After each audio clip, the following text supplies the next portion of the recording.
What's going on, everybody? John here with you. It's a Tuesday, April 15th, 2025. I apologize. It's been a while since I did one of these, but I've been so busy with the Waterford Sharks duty, and I have everything else coming up on the weekend that's going to set me away for about 10 days or so. So I figured since I got the time now, and it looks certainly like a post-mortem for the Calgary Flames, they can't think that way right now because of the 4-0 scoreline for the St. Louis Blues.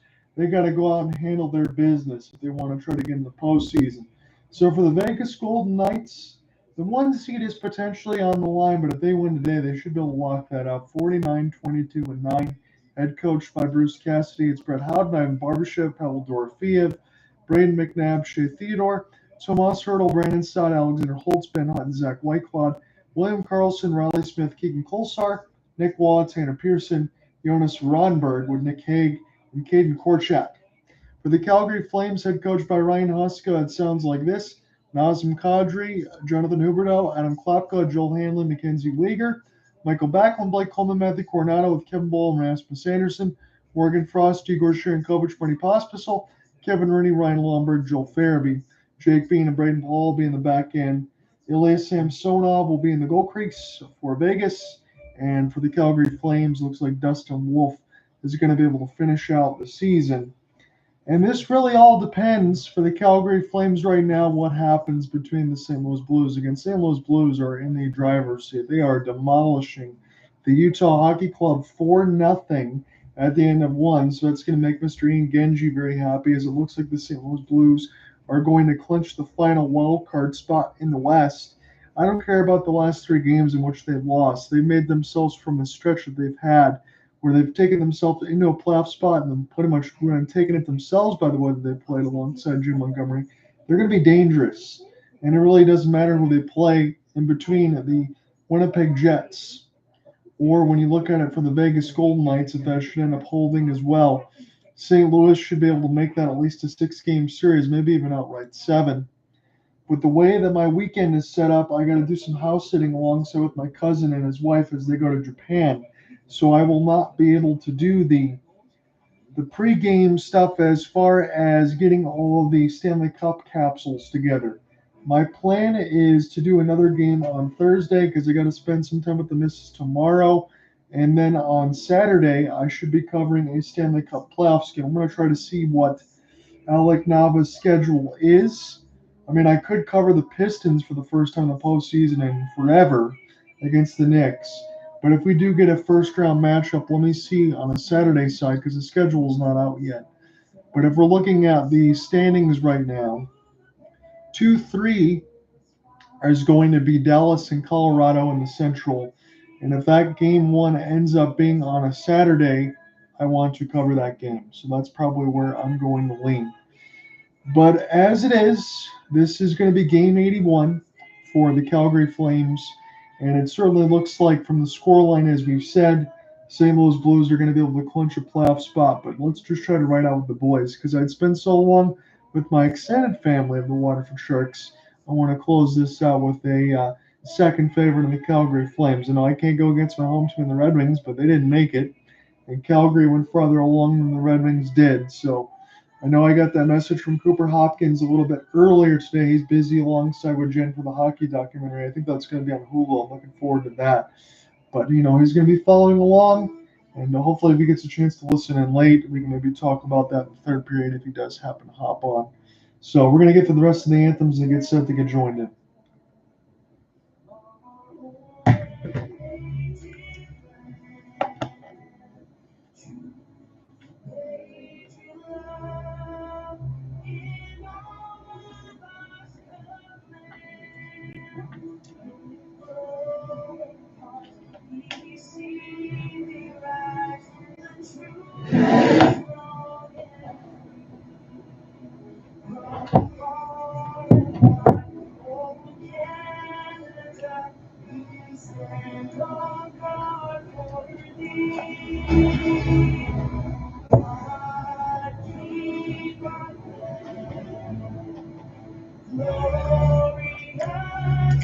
Ever since we had all the storms on the Michigan side, I've had a little bit of internet issues, so I'm hoping that things don't kick out. But as I'm gone, my mom and stepdad will know to schedule anything with the Comcast side if it happens to go out while I'm gone of any consistency. If it spreads out for 30 seconds or a minute here and there, I really can't do much about that. That might be more of the splitters downstairs, but we'll figure that out as it comes. That's the way the house has been built. Been here since 2005, so 20 years. You kind of think of it that way, and as long as we keep enough stability here to be able to do the stream, that's all that's on my mind.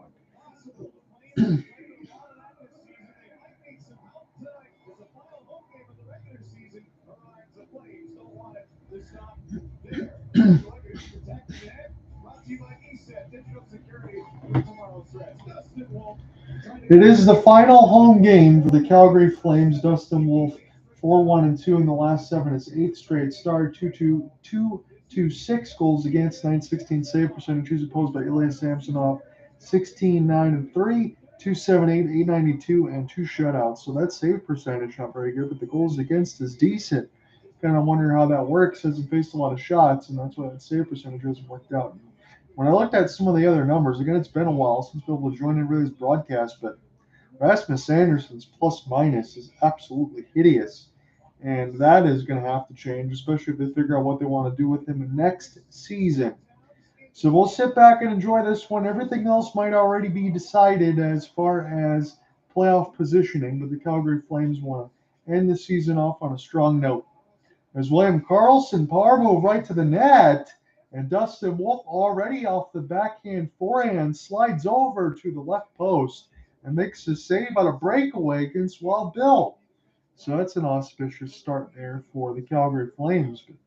It was a supposed good backhand check there for the Flames, and the mix of ball just try to get a piece of William Karlsson, but still, that was too good of a chance to give up in the first 15 seconds. So Nazem Kadri tried to win this one back to Kevin Ball. Rasmus Anderson make the outstretched pass from 50 as this bounces off the left side red line. Bounced up in the air a couple times. And now Nazem, number 91, will go back to check up. Here for Rasmus Anderson is this will be gloved out of the air for Caden Korchak. And off the left side red, this will be sent in. Again, Riley Smith returns as an original misfit for the Golden Knights, as they certainly look like they're going to be able to have the number one seed. Now, it depends if they lose the last couple of games and Los Angeles ends up getting a couple. I'm not sure who has the tiebreaker. That might come into play, or if not, if Vegas at least gets 1 point in these next two games, they won't even have to worry about that. As one of the young fans is wearing a Blasty jersey, it makes me a little bit jealous because I think that might have to be my next one as far as the number 91 for Nazem Kadri alongside Cooper Hopkins before they close the Saddledome. Again, as we talk about a few more years here for Calgary, they're going to be in a new barn.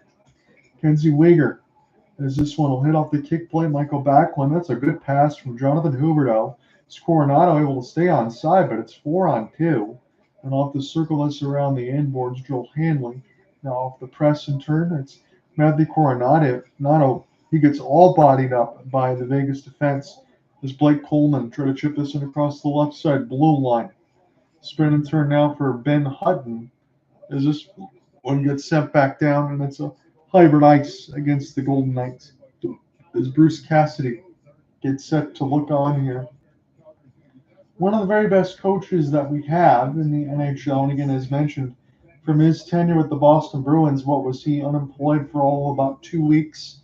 And alongside the Vegas Golden Knights, they knew exactly what they wanted to do. As Morgan Frost can't win the ozone draw near the left side dot. Frost now against the bumper tries to get a retrieval, poke it to Igor Sharangovich. And VGK still working with it. They are in the road white jerseys with the black pants and the mix of the gold and red striping on the pant legs. It's the sea of red for the Calgary Flames, a mix of the yellow and white striping, more gold than anything else. As this is sent back around for Mackenzie Weegar, and Vegas is guilty of another icing.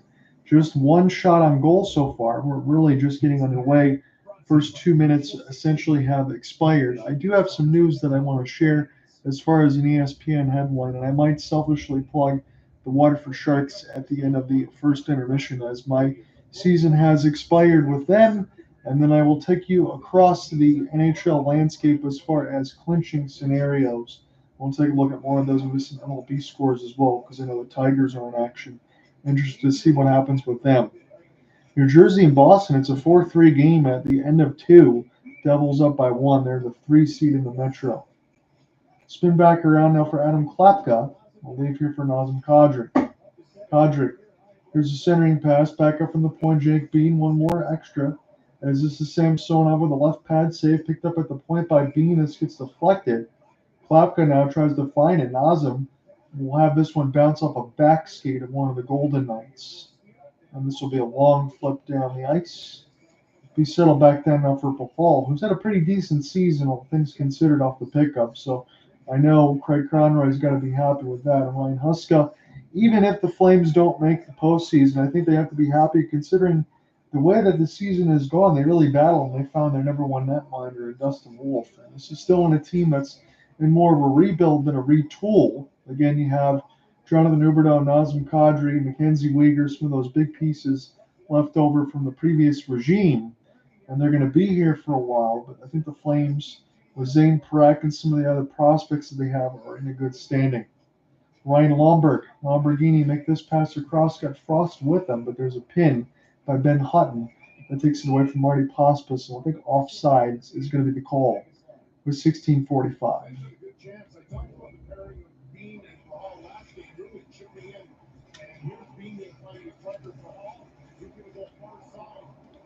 So I appreciate anyone joining in and listening across for the Flames and the Vegas Golden Knights. It's been a while since I did any of these YouTube streams. So surprised that any of you guys recognize me anymore, but I was so busy with the MIHL team in the Michigan Independence Hockey League. They just closed everything up for them.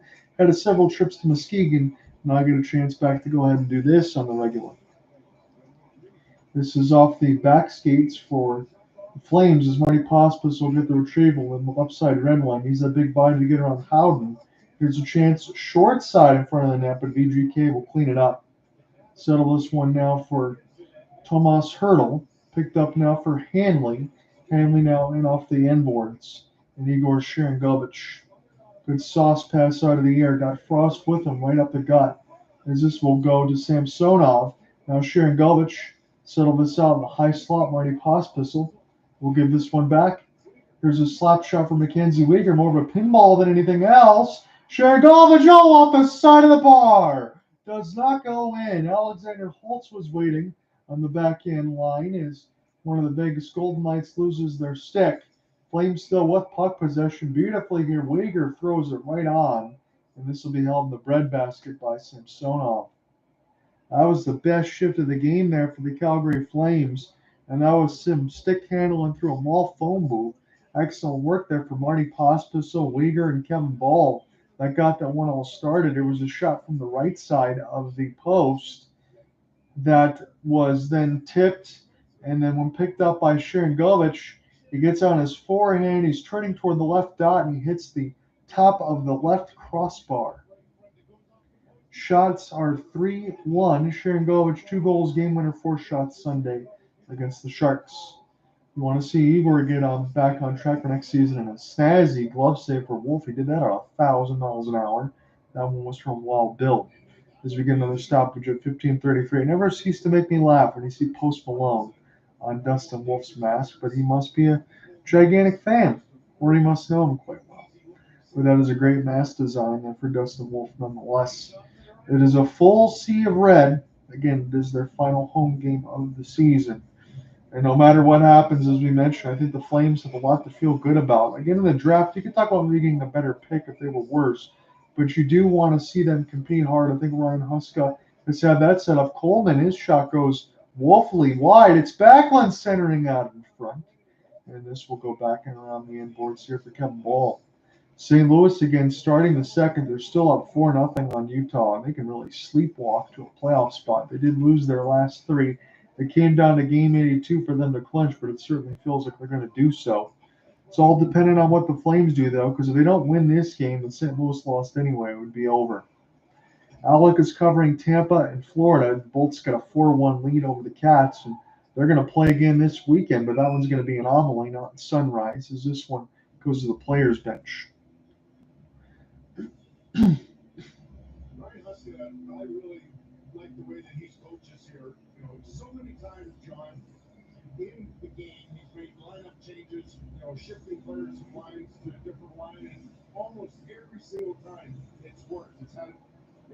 So Tomas Hurdle against Kadri, and this one is won by Nazem. 9-2-3 in the last 14 games, 8 games decided by 1 goal. That was a lot like the series that just happened between Muskegon and Waterford. Dorofeev scores in through the tip. Dustin Wolf, I don't think he could have found it. Brandon Saad was there at the line. Is this going to be Dorofeev's goal is the question. But that was a pinball wizard. I think they're showing Brandon Saad. That might be his. That was a good pickup there from the St. Louis Blues. Hanley turns it right over. This is a knuckle puck out of the air. Hurdle provides the screen against Wolf, and I'm still not sure who shot that puck. As this one might have got tipped by Saad. I think that is what I see now on the secondary look. Brandon Saad opens the scoring here for the Vegas Golden Knights. They have a 1-0 lead again for Vegas. This is big for them because they want to lock away that #1 seed and give themselves the easiest matchup they can get. But it certainly feels like they're going to be playing against the St. Louis Blues. As Hanley now rips this around the end board, Samsonov will put a stop to it as Nick Hague pinched in off the glass by Marty Pospisil. Here emerges Sharangovich for a moment, and off the diving shot block attempt, the Flames were just trying to get a piece of it. This eludes Nick Wall. Pospisil shoots. This was a left pad saved by Samsonov. Now Morgan Frost will spin him through him, but he gets dispossessed by Keegan Kolsard. And back in behind the end boards for Hanley. Sharangovich have to take a flip into the corner. Flames might be in the midst of a change for Ryan Huska's squad, and Nick Waugh pass over skate for him. Here comes Sharangovich wrister. This one is up high, but still stopped by Samsonov. We will take a quick break. Brandon Saad scores the first of the game.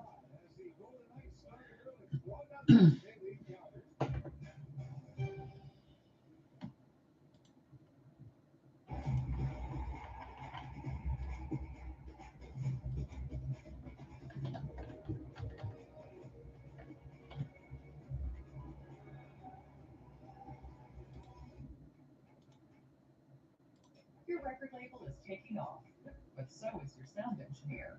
You need to hire. Indeed. Indeed, you do.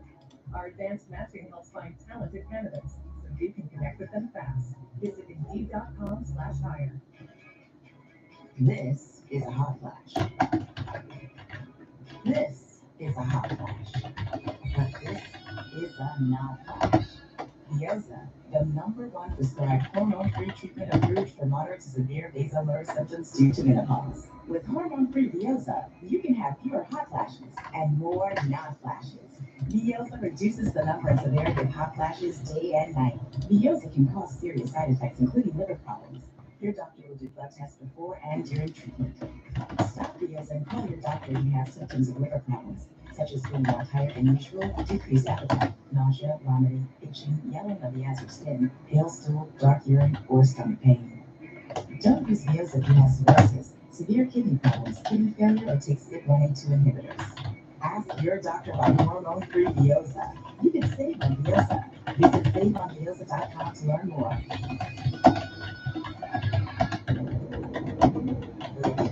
Your whole team for life get coverage for health, dental, travel, and more. Tonight we take a look at Peterbilt, who is the Flames nominee for this year's Kate Clancy Memorial Trophy. The annual award is given to the NHL player who best exemplifies leadership qualities on and off the ice and has made a noteworthy humanitarian contribution in his community. All kinds of names on there for the Flames. Historically, the only team who has 4.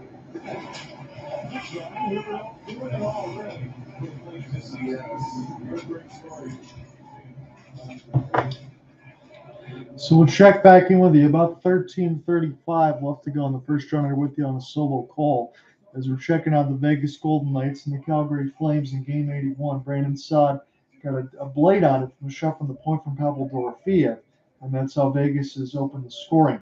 Calgary Flames at home. This is their final home game of the season, this Game 81. They will close on the road against the Los Angeles Kings on Thursday. They don't win this game, their season's done anyway, but the St. Louis Blues look like they're in complete control of their game. Last check, it was 4-0 against the Utah Hockey Club. That's going to clinch them WC2 in the West, and they will certainly look to take on the Vegas Golden Knights. Igor Sharangovich now toward the right side for Joel Farabee. Again, that all depends on what happens with the Minnesota Wild, because otherwise they got a day with the Winnipeg Jets. Want to clarify there. 12:45 left to go in the first. Shot board reads 5-2 Calgary. Farabee now toward the right side is canceled off by Howden. Howden's pass. This will go crisscross back to the defense. I'll try to chip this one off the glass, but no one last touched it, so Kevin Ball is going to get the hybrid ice. So taking a look on the other side for Jake Bean and Farabee, former Flyer and Farabee, that one goes just wide of Dustin Wolf toward the left post off of the shot deflection again, but the Hall, 1 assist, 3 hits, 12:50 of ice time Sunday against the Sharks. Flames are fighting for their lives. If St. Louis happens to lose in overtime and the Flames do win out, they would get the last spot in WC2, so that's what's at stake. A lot of the similar feelings that Detroit had last year against the back-to-back of Montreal. They won both of those games, but Washington got that win against Philadelphia in the final game of the season.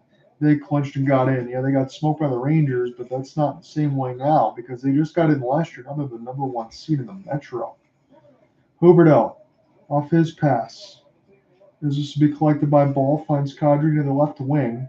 He just hits this one off the glass unintentionally. And Klapka. And off the backboards now for Nazem. He'll loop around off the sauce pass. It's Weegar. Nice move. He pivots. This shot gets blocked. It was Kapka right at the doorstep. And the mix of Mackenzie Weegar. That would have been a wide open net if it didn't get deflected. Handling off the backhand. This goes up the back skate of Weegar. Settled down out of the air. Kenzie Weegar now will flip this one just ahead for Joel Hanley. Hanley is the middle name of Cooper Hopkins, so he always says he's got to get that jersey. 11:30 left to go in the first. Brandon Saad's got the only goal of this period. Klapka. He'll expose the back. He gets knocked down off a cross check, and the Vegas Golden Knights race here is Carlson again with speed on the backhand. It's the second time this period he's done that. They won the last 2 games to the Flames, outscored opponents 9-4, but this is VGK and then the Kings on Thursday. And if the Kings still have something to play for at the end, that would be a tough matchup as far as seeding. All depends on what the Golden Knights do here tonight, though. If they get at least a point, that won't matter. Then the Kings will stay as the 2 seed in the Pacific. Kenzie Weegar getting some camera shots as Weegar made a backhand to just destroy Riley Smith off the toe drag, and his shot gets deflected as he had Jonathan Huberdeau that wanted to crash the crease. And then you see number 71, William Karlsson, drive to the net on his backhand. It was saved by Wolf. So Weegar leads the Flames with 38 assists, a career high. So nothing lost to Mackenzie Weegar coming over from the Cats to the Flames. Again, Jonathan Huberdeau really still trying to find his way. He's never going to get the same point totals that he did playing with Alex Barkov. But Kenzie Weegar has been the best Flame all year, if not for Dustin Wolf. I think you can make an argument for both, as this one goes over the glass right in near the broadcast booth. Yesterday as well. I watched the video, and he's got such a good pulse on his team, and he's really good with the media. Like yesterday, we talked over 11 minutes, and I just think that he's one of the guys that the second time around was just been much better for him when he's in Boston and then here in Vegas. Take this draw here, Coronado. Ball, touch pass. This is just wide of the left post. Rasmus Anderson now with Backlund. They collected it for Tomas Hertl off the sauce. This bounces up the right side boards. Saad was lurking ahead. He almost won a puck battle off a 1-on-3. Hertl now making life difficult there for Ball. He forces the steal, and the Flames have to go ahead and try to recollect the vulcanized over near the right side boards. Reverse hit Dorofeev and Coleman. This is on the right side red line. One of the Golden Knights falls down. Here emerges the Flames. They cough it right up, though, right in the middle of the circles. Dorofeev ended up getting a piece of it at the line, and Dustin Wolf says, you know what, I'm going to take some heat out of the kitchen here. 10-11 left to go in the first. Shots are now 5-4. Calgary still has that edge, but Brandon Saad has the only goal of this period as we're almost halfway through this first period.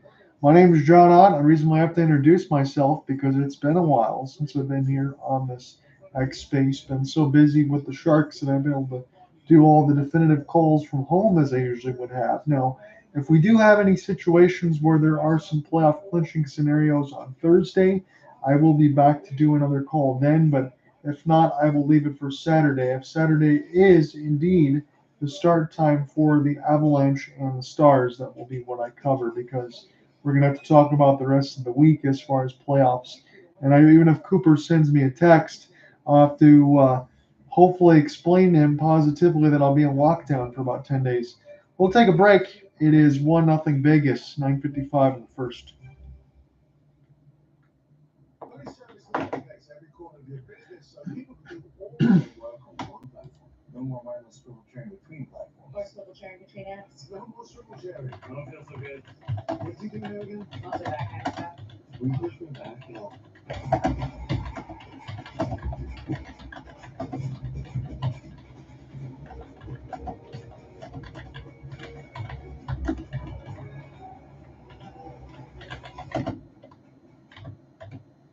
Your record label is taking off, but so is your sound engineer. You need to hire. Indeed. Indeed, you do. Our advanced matching helps find talented candidates so you can connect with them fast. Visit Indeed.com/hire. This combo meal's got combinations. Make this thing your own creation. Entree, drink, and choice of size. Oh, and it's free to swap fries. Big day, have it your way. What's up, Carl Nation? It's your number one broker with the best full-service wealth management skills in the biz. Actually, I see something from Schwab. Uh-oh. Yeah, Schwab lets you invest and trade on your own. And if you want, they can even manage it for you. Not to mention, Schwab has a team of specialists for taxes, insurance, and estate planning, all with low fees. We're experiencing technical difficulties. Carl. Schwab, a modern approach to wealth management. Tanner Pearson, 2 minutes for hooking. Flames go on their first power play game. So we check back in from the break. I see it now on a hook call from Tanner Pearson to Shingovich. I apologize, didn't catch that one in real time. And that's not even being rusty from the NHL assignments. That was just easily missed. So Utah has scored.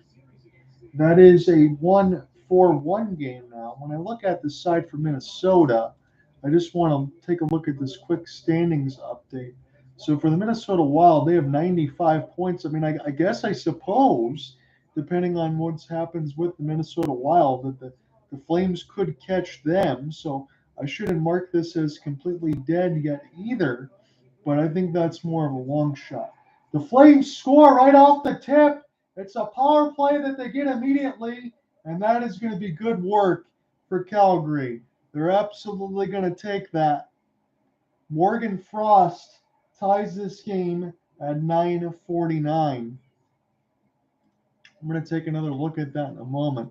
But as we go across the NHL scoreboard, the Ducks and the Wild, I guess now I didn't realize that on the back end. Silly me, but Minnesota Wild also in game 81. If the Ducks find a way to go ahead and get a win in regulation, Minnesota would have 95 points. And if the Flames win out, they can still get into the postseason, even if the Blues don't give them what they need. So there is a lot to cover here. So depending on what happens, I guess we will have to cover the Flames again on Thursday. That was a complete farce on my part. 9:43 left to go in the first. That's what happens when you're away for about 3 weeks as far as the NHL standings. I mean, honestly, guys, I haven't covered an NHL game or looked at a lot of stuff about 2.5, 3 weeks because I've been so backlogged with everything else. But Morgan Frost in off the tip makes this a 1-1 game. It's a power play goal for the Calgary Flames. That's going to go from Mackenzie Weegar and Matthew Coronado at 10:11 of the period. So 9:35 left in this first frame. Keegan Kolsar in toward the right side as Morgan Frost. This one off the tie-up. Good move on the backhand as here's a shot right at Wolf. And this will get stopped by the trapper. Picked up now off the cross pass. Here's another one as Wolf looked behind him, but it bounced near the right side boards. Settle back down now. Here Theodore. One more touch pass as this bounces off the embankment. And the Flames mercifully will get this out of the center ice. Shea Theodore now gets an opportunity to settle things down. So we'll take one more look at Shea Theodore as he will push this one toward Riley Smith, the original misfit back in a Golden Knights uniform. Good stick blade away from Jonathan Huberdeau as forwards will take a change for Bruce Cassidy's squad. It's a 1-1 game.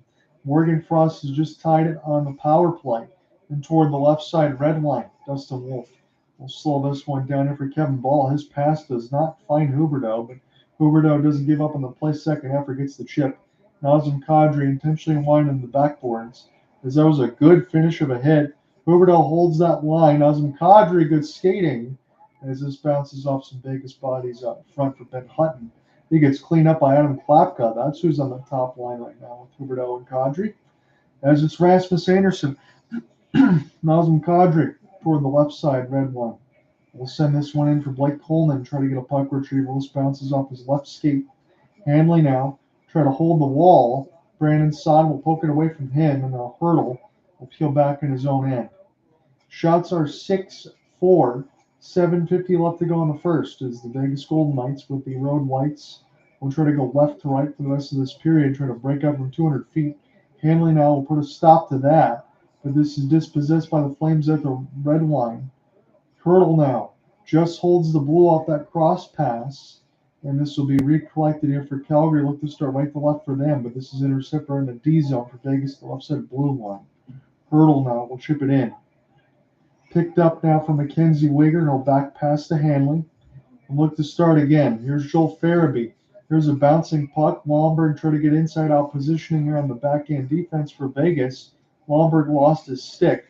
Rooney try to get a puck retrieval here as Farabee turns around. Nice work there to bounce this off his skates. Here's a centering feed, and a one-timer goes wide near the right side dot Pahal. There's a traffic right in front of the net. Now Rooney gets a retrieval on his backhand. Rooney now set it back for Farabee as this will crisscross around the end boards. Farabee now with Lomberg. Lomberg now trying to find it off a couple of stick lifts. Howden needs to help out his extra teammates as this goes right to Rooney now. Excellent work of putting the crowd to their feet. Rooney on his backhand. He gets taken down. Lomberg to the side of the net. Hall lets a clapper go. And saved by Samsonov. There was a big rebound, but he had plenty of time to look behind him and hold on to the puck.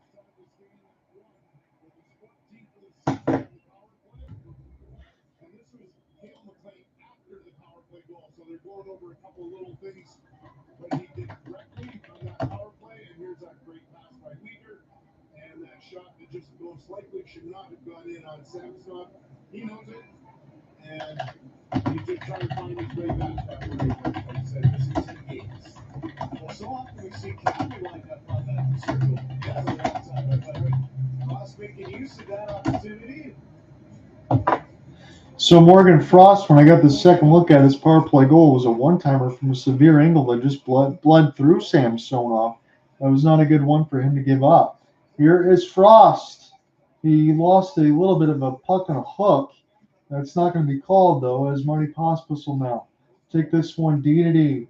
Here's Ball. Thought about it. Surveyed. Sharon Govich. Take it toward the left side bumper.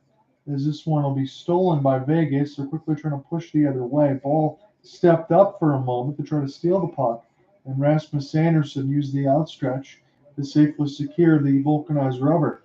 Start again in his own end. 5:50 left to go on the first round. Here with you on the solo call. Got the Sportsnet feed. It's the last one for the Calgary Flames in Alberta, and they're going to try to get the job done here and win back-to-back games, but they're going to need some help in between the St. Louis Blues or the Minnesota Wild, who are both in action today. I'll give you those updates in a moment when we get a chance to get a stoppage. Huberdeau. Here's a centering feed and a backhand for Nazem Kadri. There was 3 Golden Knights in his grill. Couldn't get everything that he wanted on it, but number 91 still gets the puck retrieval. Leading up for Klapka off the spinning turn as this is dispossessed by Nick Waugh. Bouncing off some bodies. Pahal, Dorofeyev. It's Waugh. He's on a break. Scores! My goodness, what a set of moves for Nick Waugh. And it's a 2-1 game for Vegas. That was absolutely filthy for Nick Waugh. And again, you can play him on the second, third, fourth line. Dorofeyev, again, I believe, is going to get the primary. Dorofeyev against the right side of the red line Gets around everybody. Backhand, forehand, fake in the roof job toward the top right corner of the mesh and in. And Nick Waugh with a nasty set of hands makes it 2-1. I mean, that is a gorgeous finish. And that is why these guys are in the NHL. Again, I was watching a little bit of a semi-pro hockey out of everything else that I cover. When you get a chance to see these guys do this in a breakaway, Nick Waugh isn't the first one you think of, but he's got 15 on the season. Barbashev 28 assists and Keegan Kolesar 18. So Ivan Barbashev is the one that's going to get the primary from Keegan Kolesar. So Carlson, now we'll try to get this one across the blue line side as it's be picked off. Calgary now race up the gut for Coleman. Coleman off the drop. Here's a wrister for Uyghur, and this is right on the trapper for Samsonov. Will hold at 4:43. We take another break. Nick Waugh scores on the breakaway. 2-1 VGK.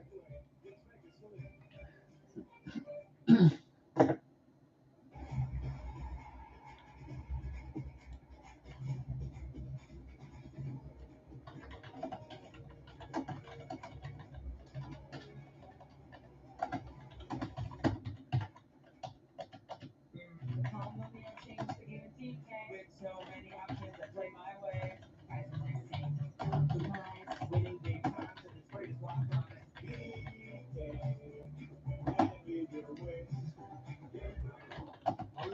It's not platform connects. Every quarter deal business great gas and helps people. Yeah.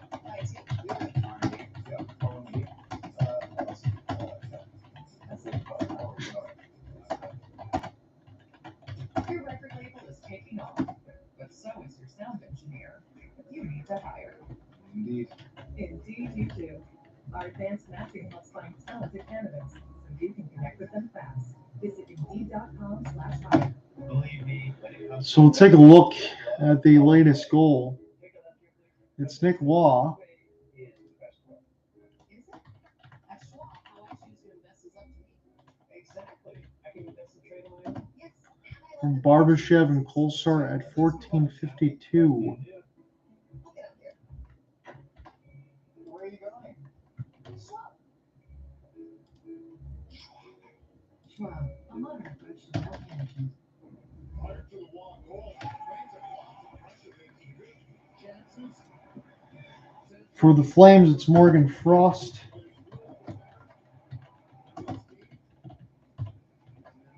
On the power play from Uyghur and Matthew Coronado.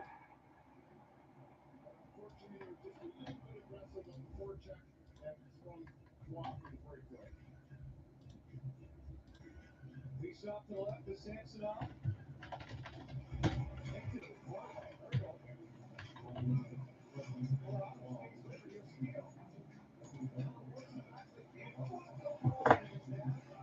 Back on and Coleman tried to work a play out front, about 4:25 left to go on the first. Shots on goal are 8-5 for Calgary. I would say, at least for portions of this period, the Flames have played better, but that backhand line off the press for Barbashev off his pass allowed Nick Waugh to get a clinical finish on the breakaway, and that's why it's a 2-1 lead for VGK.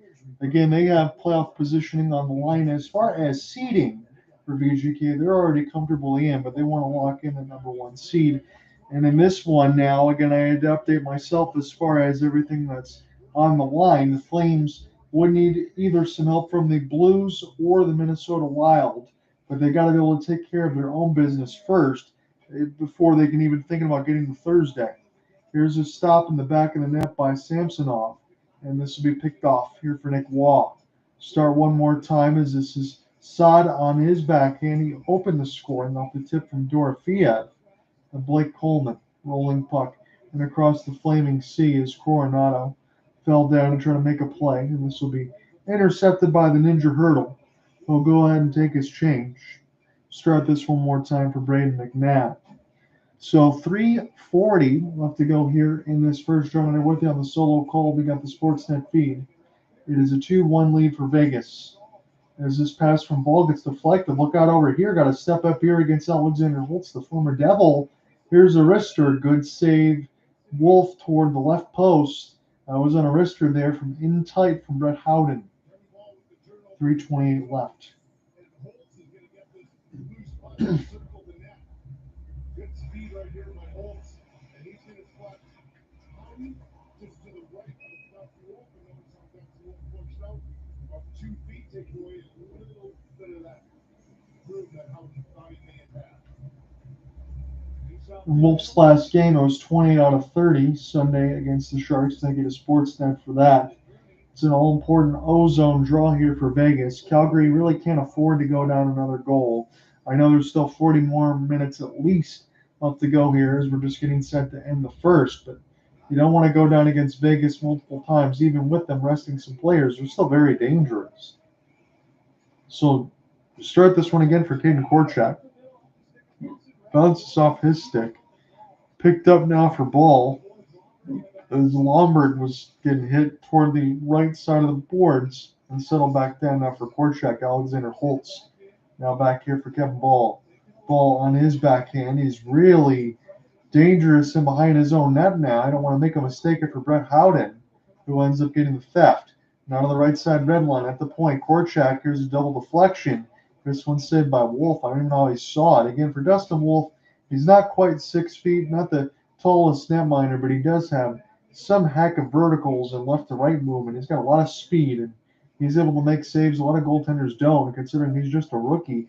His career is really only getting started. And you go from Mika Kiprusoff and the mix now to Dustin Wolf, and the Calgary Flames are in a really good standing. Again, Golden Knights and Canucks are going to play tomorrow. Canucks have already been eliminated. The Flames are the only team that's potentially still alive that is not in a wild card spot currently.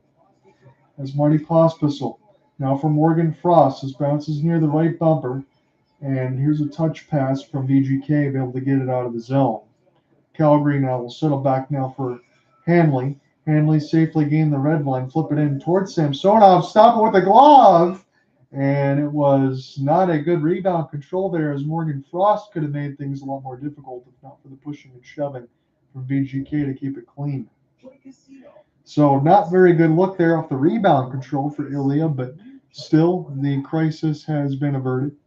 I'm looking at some of the Major League Baseball standings. The Tigers certainly look like they're going to fall, but I'll take a look at this. They're 10-6. They're going to be 10-7. Cleveland should improve to 9-7, so still about a half game in hand. But Detroit, regardless of the runs they give up, they'll probably be about plus 18, 17. They'll be the only team. I know Cleveland will be updated now with the win. It'll be the only other one that has a positive run differential in the AL Central. It's been a slow start for a team that in a division that you think of 4 teams in Detroit, Cleveland, Kansas City, and Minnesota should all be pretty competitive. Let's take a look at that scoreboard here. Well, we got a stoppage in our game. The Guardians up 6-3 in the 9th against Baltimore, so it should go down to a half a game. And as far as the Tigers, I don't think that one is official just yet, but it's in the 7th. The Brewers have a 3-0 lead. The Tigers have just 1 hit against Quinn Priester, who started today. I don't believe he's still on the mound, but he's absolutely having his number there as far as the Tigers. Picking up now the other way for Hanley. This one will bounce off the inboards, and the Flames are offsides. 2 goals on 70 shots this season versus Vegas, 0-2-1. That's a lot of shots in the mix of those games, but they just haven't been able to find a way to score against that tall, lengthy, physical defense that Vegas always has. Again, when you have that size and skating ability, that's what makes the Vegas Golden Knights really unique, because when you have a lot of guys that are about 6'3" and above, as far as some of their height, width, and weight, that just makes things a lot difficult, especially when they can skate the way that they can. So Klapka tied second on the Flames for points with 7 in the last 11 games. So pretty good promotion there for Adam Klapka. That's where he sits in the first line with Huberdeau and Kadri. Here's Dorofeev off the drop, and Kolsar send this one across the goal mouth, but this will deflect back to Zach Whiteclough. Zach now will turn on the Burnus. Pretty good to have him on the third pairing for defense. It tells you how good the Vegas Golden Knights still are. Here's Arister in off the move, and Dustin Wolf closes the 5-hole, makes the save, as the shot board is now even at 9, with a minute left to go in the first.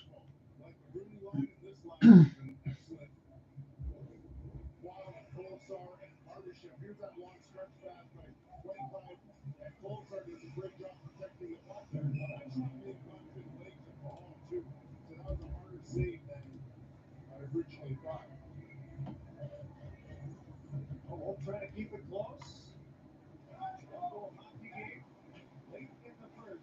Here's the bounce in off the inboards after a D-zone draw win for Calgary. He's got about 50 seconds left to go here. It's a 2-1 game. Nick Waugh's got the go-ahead after the silky forehand breakaway finish as that was set up by Barbashev off the inboards. A little pinch for Calgary did not work out. There's this one. Be a backhand duck off the carom, and Dustin Wolf will leave us toward the left side boards, but now Vegas will get possession. Here is a drop here for Saad. Saad now on his forehand.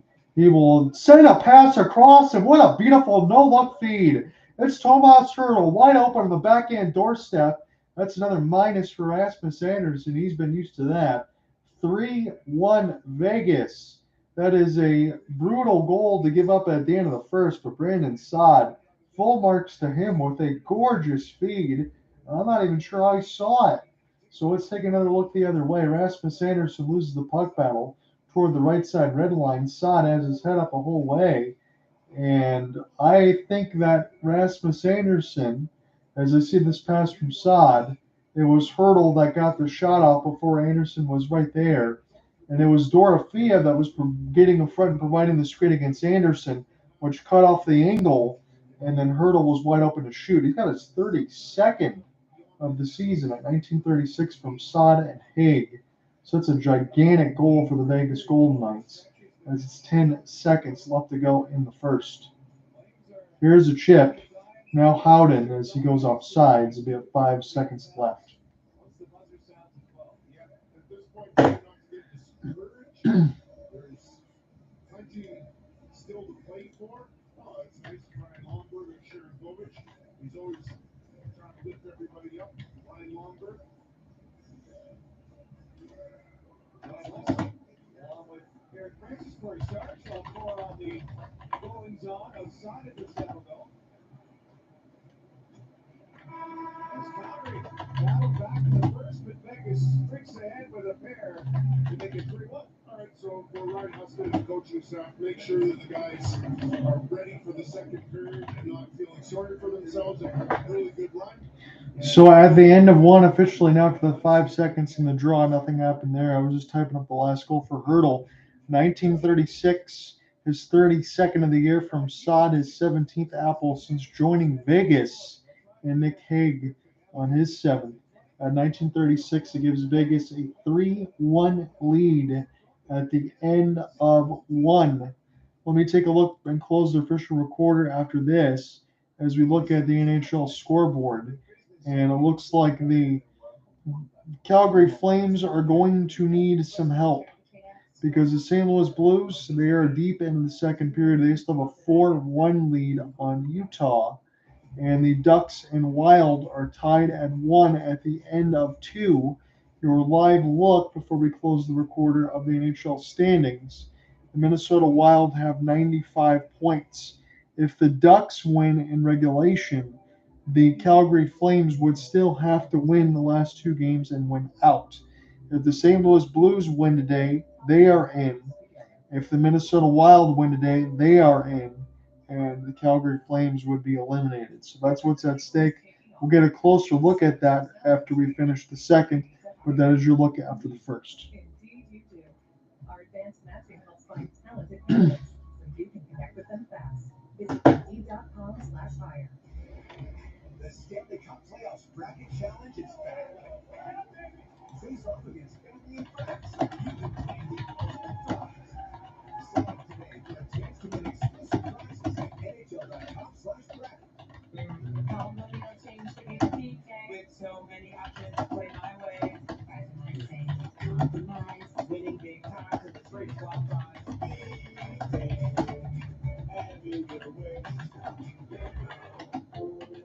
Before we agree that a bird in the hand is worth 2 in the bush, I'm going to need to know a little more about these birds. Have you considered that this one is only here for your fries? While in reality, on the opposite side of the world, you'd be teaching it about migration patterns or building faster high-speed trains. You'd never know if you weren't curious, if you were just satisfied with your handbird.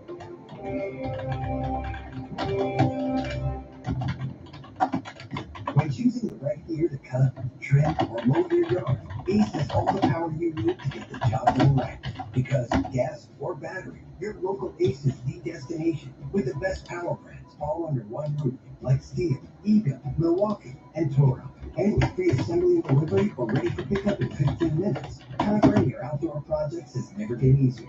Around the block, what you need in stock, with service so good it's guaranteed. Looks like the Brewers have scored again, and this one was latest off of Brian Hannafy. They have a 4-0 lead on the Tigers. It looks like the Tigers are going to fall to 10-7. They'll still be in the first place of the AL Central. I want to share this update. This is some good news. It's 5-0, I see, for the Brewers side with 2 outs, so a couple extra runs for them. So I'm not going to put this on the official recorder side because we're not doing a full intermission report, but I still want to go ahead and read this to you. So this is from the AP. So headline reads, Judge refuses to throw out indictment versus driver in the Johnny Gaudreau case. That is excellent news. So out of Salem, New Jersey, I'm just going to read this to you word for word. So the family of NHL hockey player Johnny Gaudreau and his brother Matthew listened in pain Tuesday as lawyers debated whether the men's own drinking contributed to their deaths when they were hit by an allegedly drunken and enraged driver as they cycled at night. After nearly 2 hours of argument, a judge agreed the issue was moot under New Jersey criminal law, upholding all the charges against the driver, including manslaughter and vehicular homicide. There is no credence in the argument here that was contributing negligence on the part of the cyclist, Superior Court Judge Michael Silvano says. According to the defense, the Gaudreaus had blood alcohol levels of 0.129 or above, higher than the 0.8 legal limit in New Jersey, and that 0.87 blood alcohol content the police recorded for Sean Higgins. His lawyers had hoped the manslaughter and vehicular homicide charges would be reduced or dismissed. And to say that their blood alcohol levels, this is what the prosecutor is talking about, contributed to the death is a reach to say at least, and that was Michael Nestor. Other drivers told police the brothers were riding safely on the edge of the road, not weaving into traffic. He said prosecutors have accused Higgins of being impaired by alcohol and fueled by road rage when he ran into them. There are 4 witnesses that saw the defendant speeding and illegally passing the Bronco on the right when he struck the brothers. The witnesses also saw the brothers riding single file with the flow of traffic on the fog line just prior to being stuck by the defendant, Nestor wrote in a memo this month. The Gaudreaus were bicycling near their hometown in southern New Jersey on the eve of their sister's wedding on August 29, 2024. Both of their wives have since given birth to sons. Johnny Gaudreau's widow, Meredith, gave birth to their 3rd child on April 1st. The Gaudreau sisters' wedding was postponed until this summer. Johnny Gaudreau, known as Johnny Hockey, was set to start his 3rd season with the Columbus Blue Jackets. After 8 seasons with the Flames, Matthew played hockey at Boston College like his older brother and was working as a high school coach. Higgins, 44, of nearby Woodston, New Jersey, is charged with 2 counts each of reckless vehicular homicide and aggravated manslaughter, along with evidence tampering and leaving the scene of an accident. He was found beside his damaged vehicle, which had stalled about a quarter mile north of the crash scene. Combat veteran and married father of 2 worked for an addiction treatment company. Higgins told police he consumed about a half-dozen beers that day, some while driving, after an upsetting phone call with his mother. Higgins' lawyers were also noting that the Gaudreaus were cycling without lights after dark, and they were not trying to cast blame or contribute to the family's pain, but only to give their client a robust defense. But that has been thrown away. And at the end of this, Higgins faces a maximum of 70 years in prison if convicted on all counts. His lawyers have rejected a plea deal of 35 years. So that will be good news in the justice of the Gaudreau brothers, the rest of his family, wife Meredith, the husband, father, all of that, and sons and daughters and everyone else. Look, it doesn't do the justice to bring them back, and that's ultimately what you want to see, but you need justice to be served in this case, and that is excellent news to take out, quite frankly, what I would consider. I know Alec and I and Cooper and I have talked about this of a who's drunker contest. I think that's absolute insanity to even have those sorts of pleas. I understand that's what lawyers have to try to dictate because it's their client, but I'm glad to see that justice is going to be served. On a lighter note, and I think that this is one of the main reasons why I want to go ahead and talk about this and cover this on the Saturday side, if it is indeed on Saturday. Gabe Landeskog is going to join the Avalanche for the first time since 22. It was Cooper Hopkins and I that covered that Stanley Cup Finals against the Tampa Bay Lightning, and we have not seen Gabe Landeskog since lifting the cup. But it looks like he might get set to start Game 1 Gabe Landeskog, Nathan McKinnon on his skill set, it doesn't leave. Is Gabe Landeskog at the end of the day is going to need some rest. And 3 years is a lot of time off, but I think he looks great. I think he's still got it for sure. So that's also another one to look out for potentially on Saturday. You know, I heard that brown turkey is the healthiest poultry. Never mind, just be I want you to imagine waking up tomorrow. How do you feel? No, how do you want to feel? The new head coach Make it about us. We, the PRs. and her new assistant Hey Google, find me an alternate route because you decide the outcome. in a must-win game. No, we decide the outcome. And a vision and a car that always delivers. Bring it in. I want you to imagine waking up tomorrow. The all-new 2025 Equinox and Chevrolet together. Yeah, so when I look on the NHL schedule, Here to cut, trim, or mow your yard. we don't have anything officially listed as far as when the games will start.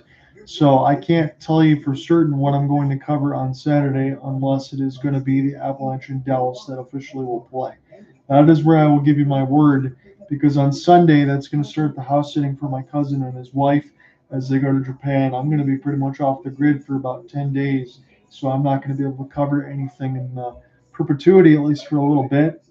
So we're going to have to leave it at that. So my plan was today, Thursday, and Saturday, because I'm going to spend some time with the missus tomorrow. And then we'll see where we go from there. So I was glad with ATTRC defining you.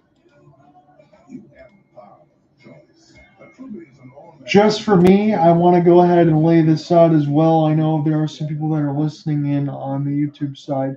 I don't want to be selfish and try to get a little bit of a plug, but for those that want to look at it, as far as the semi-pro hockey team for me for the Waterford Sharks, I did just complete the final setup alongside Muskegon. Waterford did not have their back-to-back dreams of a championship come true as the Voyagers were able to get that victory against the Sharks, but I do have all of the coverage all settled up as far as the complete through the end of that game in Game 5 and the best of 5, and also on the rest for the closeout and finishing off the entire season and giving my thanks and all of that, and look for what's ahead in the league because they have a couple more teams adding up to the MIHL, Michigan Independence Hockey League, and the Sheboygan Wendigo and the Flint Shadow. They have a commissioner for the first time as well.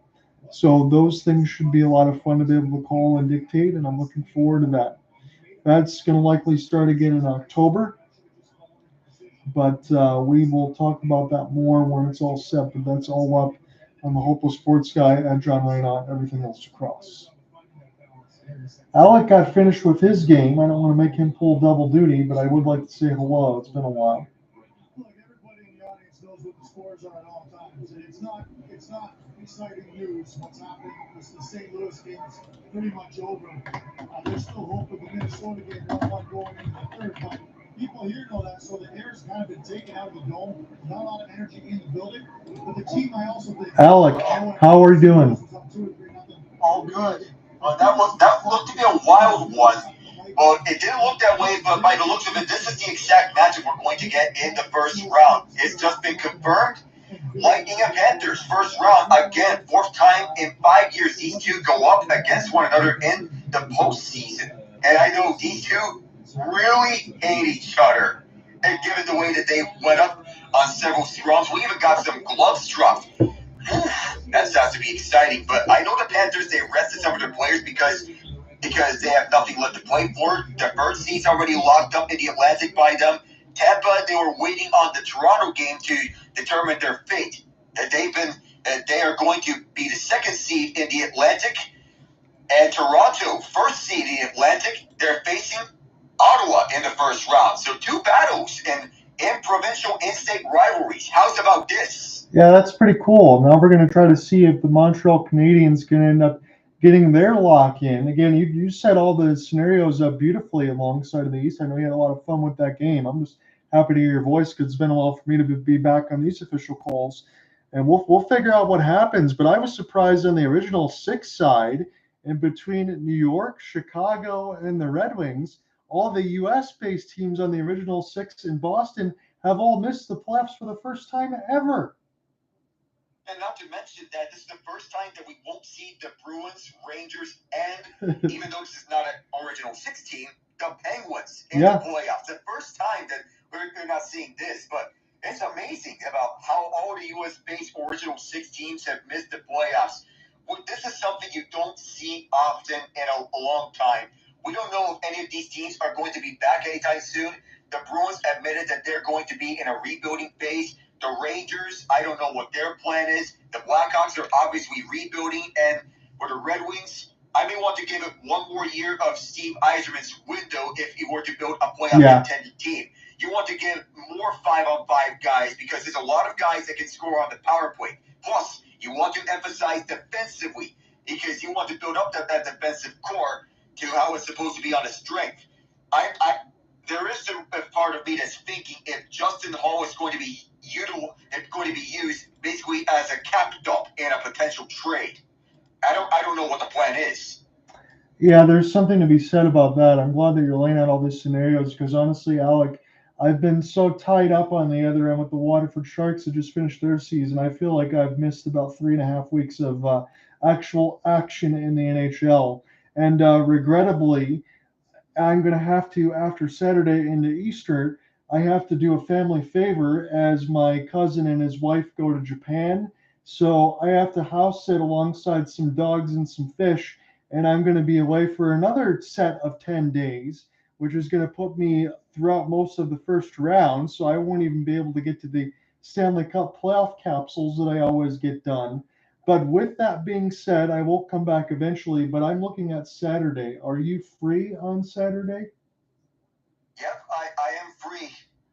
Okay, I don't know officially because we don't have it listed on the NHL schedule as far as what games will do what, but I was thinking if the Avalanche and the Stars play on Saturday, that would be my round one look on Saturday. If it doesn't end up being that, we can figure it out, but if it is that one, would you want to cover that with me? Or the Avalanche and the Stars one. If it is a Saturday game, that's the one I have circled. Not only is it the most intriguing one of the Western Conference matchups, but also the return of Gabe Landeskog after 2 years and 10 months of not playing in the NHL. He finally comes back. An easy nomination for the Bill Masterton Trophy. And how else would it be? Finish the story if I'm Colorado. And you know what? I mean, I know it's practice, and we'll see, because Nathan McKinnon said the same darn thing. Like, it is Gabe Landeskog at the end of the day. It is going to shake off some rust, Alec, and we know that it will take some things, but hopefully for Gabe, it takes some of those injuries off his body. And I'm not going to say he's going to be able to play pain-free the rest of the way through, but they're adding Gabe Landeskog, so the Colorado Avalanche are already dangerous enough, and that just gives them another tool, regardless of how much rust he might have. They're already deep enough with how they loaded up at the deadline. This is essentially the equivalent of what you call in the NHL a trade deadline pickup after a trade deadline pickup. Yeah. Because you're getting one of your most coveted assets back from long-term injury reserve, having missed the past 2 years and 10 months. And you add them to a core that you already added Brock Nelson and Charlie Lindgren. Charlie Coyle, you get my point. Charlie Coyle to the forward core, Jimmy Vesey for depth purposes, Ryan Lindgren to the defensive core. Oh, I'm sorry, Ryan, if I confuse you for your brother who's in Washington. And, by the way, and also, you bring Eric Johnson back, who, by the way, said, if I were to be traded, the only place I want to be traded is Colorado. That's what he said to Danny Briere before he got moved from Philadelphia to Colorado. And you also reload the goaltending over the course of the season, going from Alexander Georgiev to Justus Annunen, and Justus Annunen to Mackenzie Blackwood and Scott Wedgwood, who've been admirably solid ever since they took over the crease. One of the best goalie tandems in the league. This may be the matchup that can come down to the wire. Yeah, I know you and I have talked about that. I completely agree with you. It's a shame that those two have to meet in the first round because I know we would say the same thing. We'd feel like that would be a hell of a Western Conference final. that's really not going to be the case. I still feel like Tampa, you watch them today, as what they did against the Panthers. Tampa and in the mix of Colorado are still my Stanley Cup Finals picks. I like that there too. I know that was about 3.5 months ago, but I still feel pretty good about that. And we'll see. I know on the other end, at least for Edmonton, before we get back into this game, there are all sorts of beat out there. I have some legitimate concerns about the Oilers. Ooh, in past years, I would say that the Oilers would beat the Kings in the playoffs, but with how beat up they are, plus with the Kings' defensive prowess and the goaltending, there's a part of me that believes that this year really feels different in a playoff series between them. We'll have to see, and I agree with you, Ian. It looks like your St. Louis Blues have taken that dominant run all the way through. I know they lost the last few games, but it looks like they're going to close it out here in Game 82 and get a playoff spot. Don't count your chickens, man. They don't count your chickens, man. Not quite yet, John. I say it is a 3-goal lead with 1 period left to go, so I would think that you're going to feel pretty good. It looks like for Calgary, they're already down a couple of goals against Vegas, and some really good passing here for the former Blue, and Brandon Saad set up the last one for Hurdle, and then Saad got one off the doorstep deflection. It's 11 shots on goal to 10. Samsonov going to get the start today.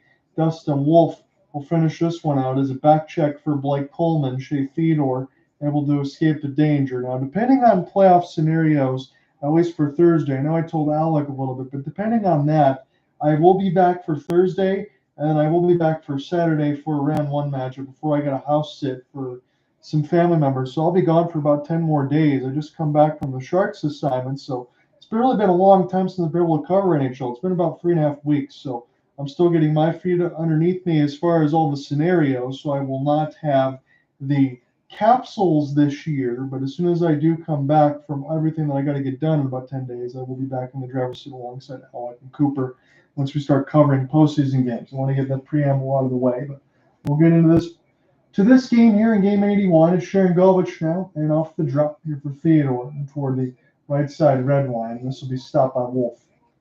Here is Mackenzie Weegar. Can we make the argument that Weegar has probably been the best Flame all year? And they need a couple extra goals here. Let's try to get this one tied as Barbashev lose the puck for a moment, and Sharon Govich off his back skate slowly put this around the inboards for Joel Hanley toward the left side blue line. 4-on-1 in the last 5. 4 games decided by 1 goal. Calgary Flames have done a lot of that over the season as well, but Vegas Golden Knights, if they get any sort of point here, they can lock up the number 1 seed in the Pacific. As Hanley takes a hit to make a play, stays on his feet, and this will be right to left. Igor Sharangovich on his back skate trying to dump this one right up the gut. Vegas will intercept. Now for Rooney, runs into his own man. And Calgary, no problem for Ryan Husko's squad as their forwards.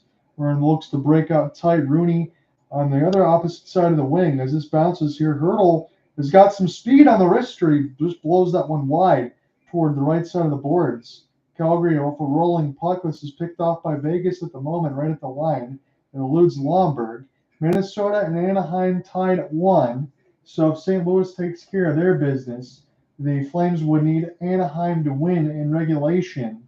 And the Flames have to take care of their own business, whether it is overtime or regulation. They need a win today to keep going. As Lomberg now for Rooney. This one is a press up against Ben Hutton. Tanner Pearson now trying to find Zach Whitecloud on his backhand. This is toward the right side red line. Lomberg now with Klapka. As there are some sticks in between the boards, Whitecloud will chip this one back to Ben Hutton. Again, there's been a lot of action here in the Calgary end just to start this second. 16:40 left to go in the second.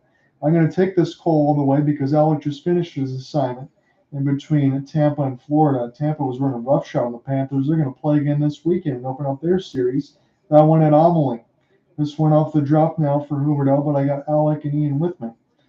Rasmus Anderson toward the right side turnaround for Nazem Kadri. He roofed that one way high. He was trying to go for the right side post. Here's a chance in front of the net by Klapka, and the refs say it bounced off the post, did not go in. Chance from the point, ball. Here's a knuckle puck of a blast. Picked up by Huberdeau now near the right side red line. Back to the point, ball. Here's a touch pass right in the middle. Huberdeau got cleaned out. This was with the Flames for a moment, and now a race the other way. Tanner Pearson, ball's on the edge of a shift. as we get a really good camera shot on the Sportsnet feed. Ball ends up getting the puck. Picked up now for Coronado. He's got an assist in this game.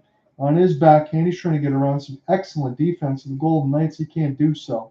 And this will be sent back around the inboards. 15:40 left to go in the second. Mackenzie Weegar, it's Coleman. He can't shoot it. Now this is blocked out in front inadvertently off a Flames skate. They're settled back down for Wild Bill. William Karlsson. Get this one across now on the backhand. Here's a pickup in behind the net for Will Karlsson. Karlsson now on his backhand, get this D to D. McNabb lets it go for the traffic. There's a fan off a rebound for Karlsson. Send back around the inboards. Dangerous pass because bounced up in the high slot and bounced off the Flames defense before it ever hit Wolf. 15:05 left to go in the second. We finally get a stoppage. And an update from Anaheim in which the Ducks have scored to make it a 2-1 lead. And it's Sam Colangelo tucking in on the backhand. That could give the Flames some hope, but the Flames, they need to score twice. Yes, yes, they do. Thanks for the update. Love the end of the race. Yeah, it's been a lot of fun. Again, Alec already detailed a lot of the stuff he's joined in from the Eastern Conference side of it. And now we're looking to see whether or not we're going to get things locked up in the West. Again, Alec, admittedly, there'll still be at least into game 82 to figure out maybe just some slight positioning moving. But it looks like all the teams would at least be able to lock most of the things up tonight. So far, so good for Vegas so far. They already have the top of the Pacific locked up, but there's a lot to be decided in WC1 and WC2 in this West. Yes, it is. Ball got absolutely taken out. A little bit of stick that was stuck underneath toward the red line. It's Rasmus Anderson now. And toward the right side, Nazem Kadri. High slot Huberdeau lets the wrister go. Samsonov could never see it, but this one hits the glass. Klapka gets the retrieval again. He's been excellent. He's got 7 points in his last 11 games. That's why he sits on the top line. Again, that would be something that all the Flames fans would be unaccustomed to, myself included, as this will be iced against Calgary.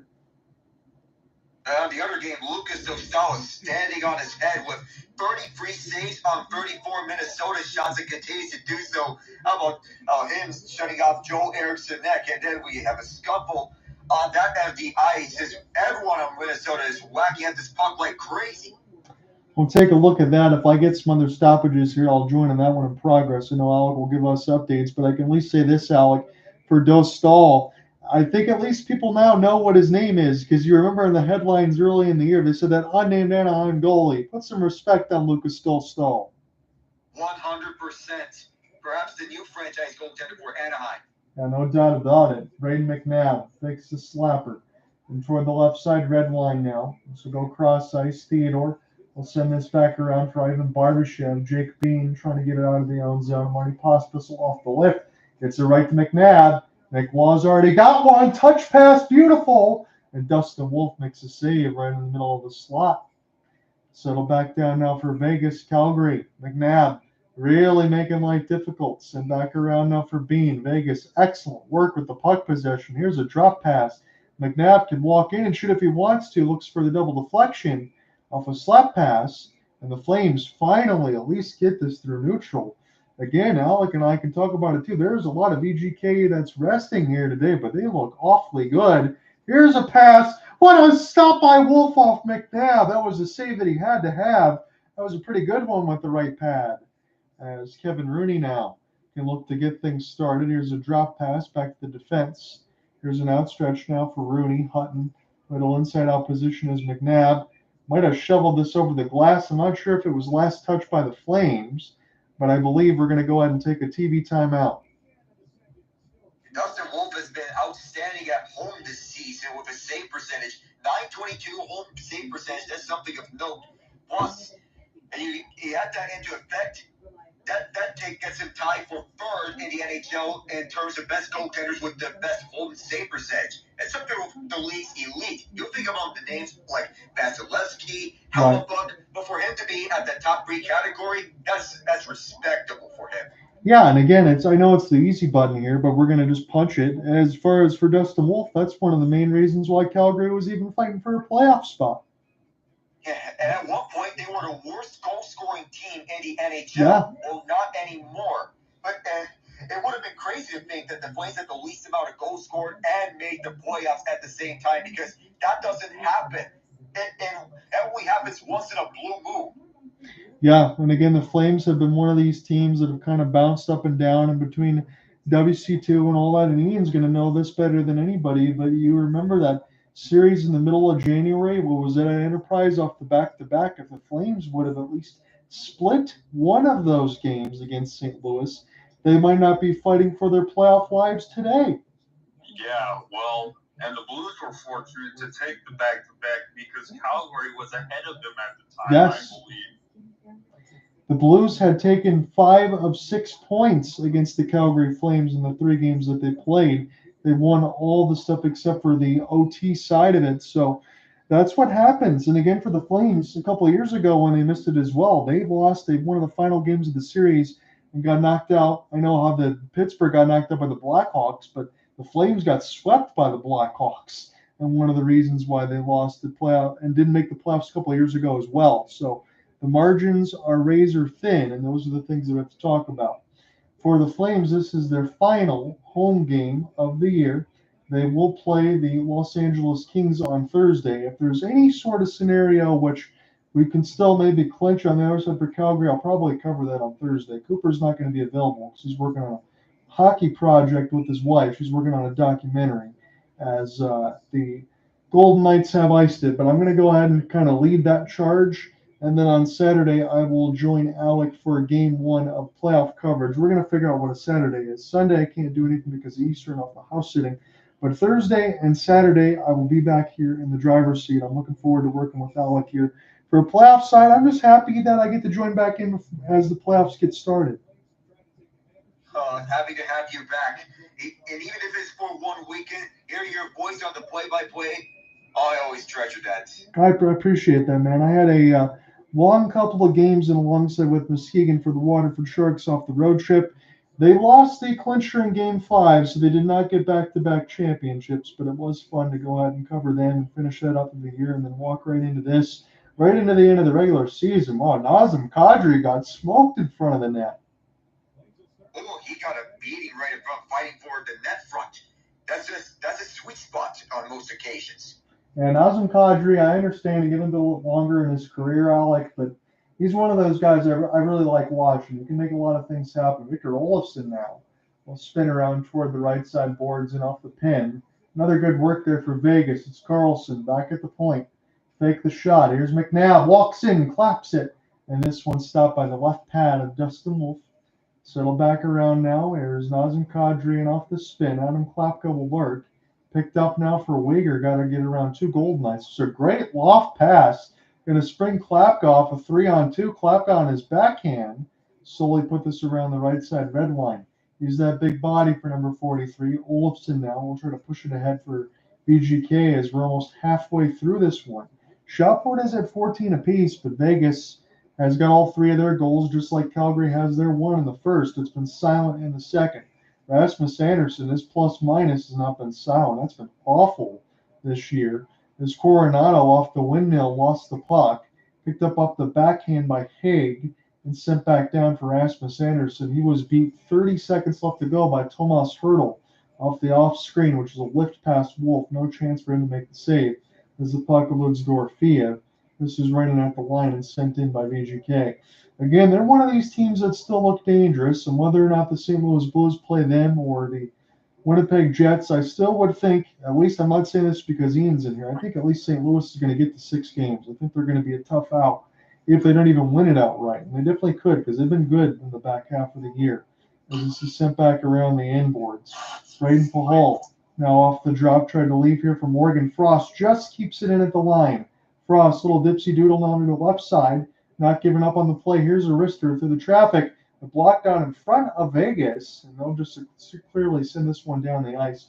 No nonsense for VGK as Bruce Cassidy's squad takes a change. Here's off the drop, and Marty Pospisil, that's criminal. He couldn't get a handle on that puck. As he couldn't get a better setup than that. Barbashev will drop this one back, and Pahal will get the intercept. Shot board reads 15-14 for the Flames, and this will be iced. So far, not a lot of action here in the second period, despite a fast first period. And you know, Ilya Samsonov, he needed something in sort of bounce back because the season with Vegas has been anything but spectacular. Of a sub 900 save percentage and just trending around that 890 mark. Not the season that a backup goaltender would really want to have. But here, if he's going to have a big game, it's here. Alec, let me ask you this. I know you work the play-by-play side of it, so I don't want to burn your voice out too much. But for Vegas, I know Aiden Hill's going to get the brunt of all the other starts, but it is important, just in case something happens with Hill, that Samsonov gets some reps and starts to play better, right? Yeah, it's important because it's good for his confidence and gets his positivity back up. If he were to have some big games, that's going to lighten up the mood for him, as well as do wonders if he were to get his next opportunity because he's on a one-year deal. There was a long time ago, probably about 3 or 4 years ago, when he saw Samsonov in Washington, and he looked like he had a pretty good future. And then things just hadn't materialized. He had to deal with some injuries and some struggles as we're halfway now through this second. Again, as we said, the shop board still stayed the same, and Alex said it right. There's not been a lot of action here, particularly in this second. Again, Calgary can make some things low event, but Vegas can already make things low event because their defense is so good. As this shot bounces off Anderson's stick play, goes up and on a play, we'll step aside. And it was not too long ago, which Samsonov was last year with the Toronto Maple Leafs, and when he had to fill in for an injured Joseph Wall because he himself was not doing that good in the first 4 games of the Boston series. Samsonov had himself a good game 7, and the hope for Vegas is that when they signed him, that game would be an auditioning for what was to come this season. It sadly wasn't. But these last few games, I feel he's getting the pressure on his back, and all of a sudden he's basically that one gamer who does a serious face and then locks in. Yeah, and I still think, as you said, he's had some playoff experience before. You know he's got to be able to find it somewhere, and you do have that luxury, Alec, of playing behind a defense like Vegas, who makes life a lot easier because we talked about it a couple of years ago and alongside Aiden Hill, and you can look in between the 32 teams and you can rank Aiden Hill wherever you want it, and I think that's understandable, but he was able to win a Stanley Cup because of that defense, and he played well. Oh, gentlemen, sorry to interrupt, but I have an update. Put some MVP votes in Jordan Kyrou's basket. He has just scored his 35th goal. The Blues are up 5-1 with 13 minutes left in the third. A completely different team when we saw in the second half, especially off this run. St. Louis Blues, to me, Alec, they look dangerous. Yeah, they showed it with their 12-game winning streak, which was a franchise record, surpassing the Gloria run in 2019 when they won the Stanley Cup. Now, I don't know if they can do something similar to that Gloria run, but this is a dangerous team that is feeling it. And the hottest teams in hockey are usually the toughest ones to beat, no matter if they enter the playoffs several points outside of the playoff spots from months ago, or if they were to be feeling it as one of the hottest teams and most dangerous teams regular season-wise. But this Blues team fits that first category. Probably not a glory run, but here's the thing. You know what? If the scores hold, they will get Vegas, which means Vegas needs to be on their game. Yes. Which they will be, but the Blues, see what the Blues have, especially now that Colton Parayko is back. They now have an extra attacker on their first pairing. Instead of simply 3 shooters and 2 defensemen, they effectively have 4 shooters with 2 defensemen. And I do think, at least Ian, I know this is another easy one for me, but in between Bruce Cassidy and Jim Montgomery, I know it hasn't worked out from the very beginning with Jim Montgomery, but we all agreed that was probably the right move to make. They've unlocked some of the other goal scoring. As you mentioned, the defense has gotten better. I know it's a little bit old in the back end, but they've gotten better. They've added scoring. Jordan Binnington has looked good. And again, I'll just say this right now, even though I can't do the capsules, I'm going to say at least the Blues take a couple of games. I don't think Vegas is going to have an easy time with them. No, I say, you know what? I'll give my guys all the credit. They will push it to 7 games, and then it will be up to fate. I like it. I think Alec would probably say something similar between the 6 and 7 because I think we got to give this team a lot of credit because they've played well over this back stretch. When you get that huge run, as Alec just mentioned, and you're playing playoff games for your life just to try to get in through this whole stretch, I don't think anything phases you, even with VGK. So you're right. They're going to have to be on their P's and Q's. 8:30 left to go in the second as this one bounces off the inboards.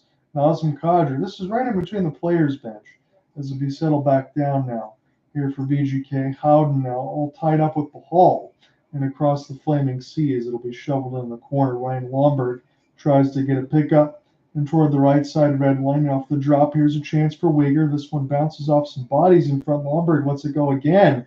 Bounces off the backside, I believe, of Theodore as players come together at the line. And Uyghur might have taken a knee from his own teammate as he was slow after that. Now he'll race in behind his own end just to get around the defense here for Vegas as Olofsson gets the steal. Settle back now for Rooney. His pass not a good one yet. His handling has to go back and get a retrieval. 7:45 left to go, and I would say this lifeless second period in between these two. That's exactly what Vegas wants to keep it at, but the Flames have got to find some sort of action here. There just wasn't much going on in the second for them. Rasmus Anderson on the backhand will lead for ball. Back to Rasmus now. He's in tight, trying to get a puck battle. Rasmus Anderson off the give as Rooney gets taken down and behind the net. Carlson now will get the puck retrieval. 7:15 left to go in the second. I'm joined by Alec Nava and Ian Genji. It's been a while here for me officially, though I have been working, just not on the space. As it's picked up now for Matthew Coronado. Coronado on his backhand. Number 27 is one of the skilled young forwards for Calgary. Look at that windmill. It's 1-on-4 now as the Flames get the entry here, but Coronado's got to take a step back. Dorofeev now toward the right side off the chip for Brandon Saad. Stops on a dime, tries to nutmeg a pass, and that one's picked off by the Flames. They try to go right to left. Here's an outstretch, try to look for Coleman, but it's an ice. And so far, so many tie-ups, not a lot of scoring opportunities.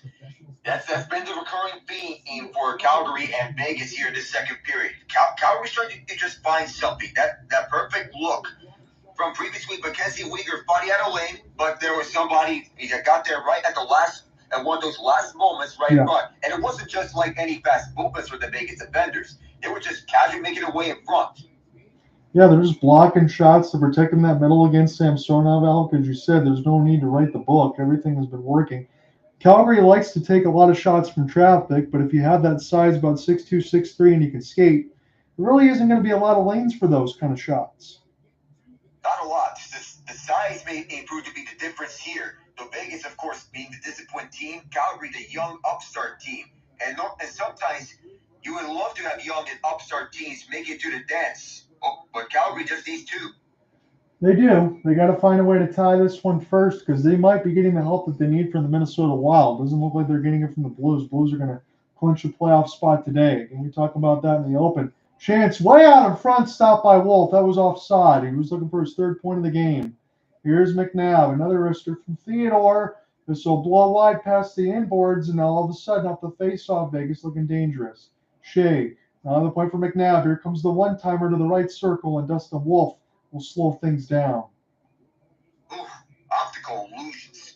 Sometimes I thought that, at one point I thought that was going inside, just missed the net wide, but several glorious chances by Vegas to try to extend this to a 4-goal lead. But one that was blocked, second one was forced wide off the skate, may have been friendly fire, but nonetheless, as Vegas is buzzing right now in the second period to find their stride.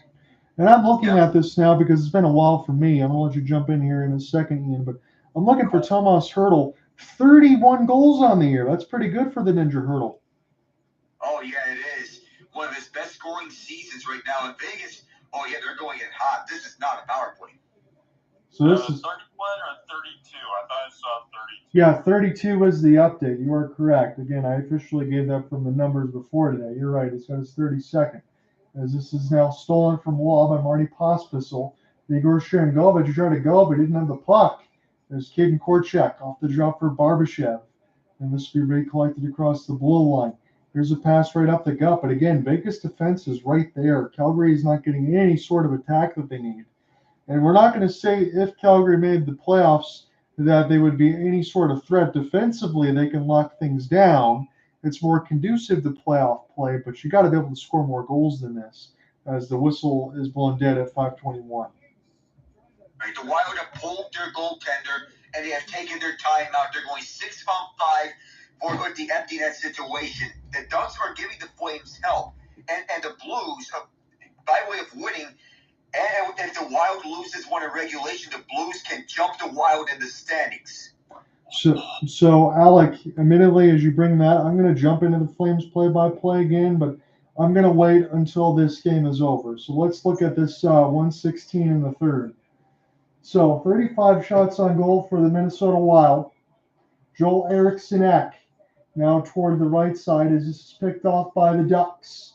Ducks now on the backhand. This is an opportunity. Strome was taken down, no penalty call, and now the Wild can push again with the net pull. Eriksson Ek off the left loses the puck. Here it is with the Ducks. You got 55 seconds left to go in the third. This is the help that the Flames need. Here is Zuccarello now. And toward the left side, will chase in behind the net of the defense. Turned over here. This is Minnesota. Zuccarello has this one in tight. Here's a wrister from the angle. This one is wide at Dostal. Sent back down the ice. And Jared Spurgeon, as that goes wide of the empty net. Spurgeon now. 30 seconds left to go. Minnesota needs a goal here if they want to try to get back to even. They got the net pull. 25 seconds left. Sent back around the inboards. Here for Anaheim, it's turned over, and Ferdinand scores! Minnesota has tied it!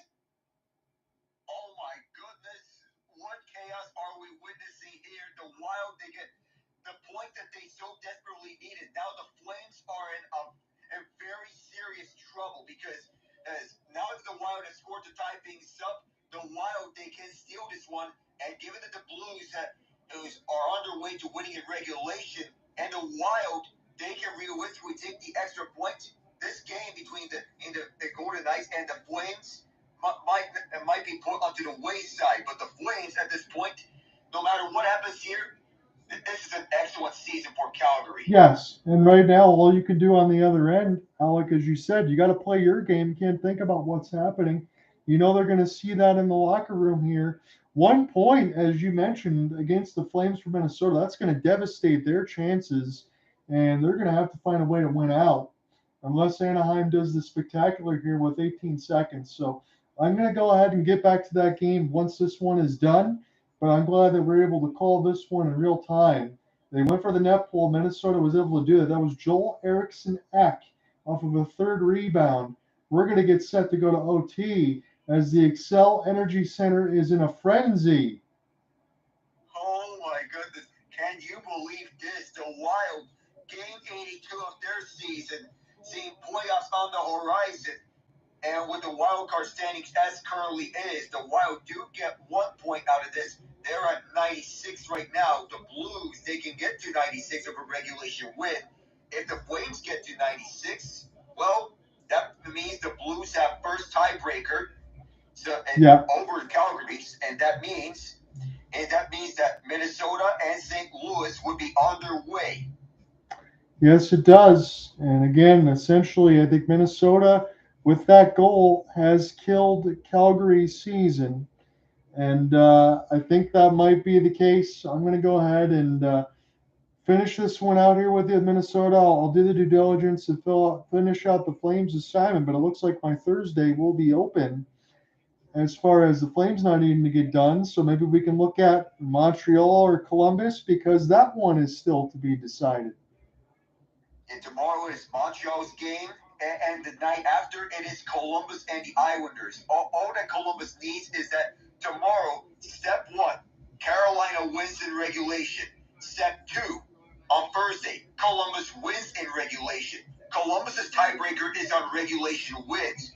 Montreal's tiebreaker is on regulation and overtime wins for WC2. So it'll be a lot to look forward to. Selfishly, I don't want the Canadiens fans to get the pitchforks out for me, but I really hope the Blue Jackets make it. Same here. And I was talking with Ian about this a lot, that the both of us want Columbus to be in the playoffs here. because, of course, finish the story. Do it for Johnny. Make him proud. Come on, Columbus. Did Alec? Did Minnesota just make a goaltending change? Because I see Marc-Andre Fleury. He's suiting up for the final time Okay. at home in the regular season. One final time.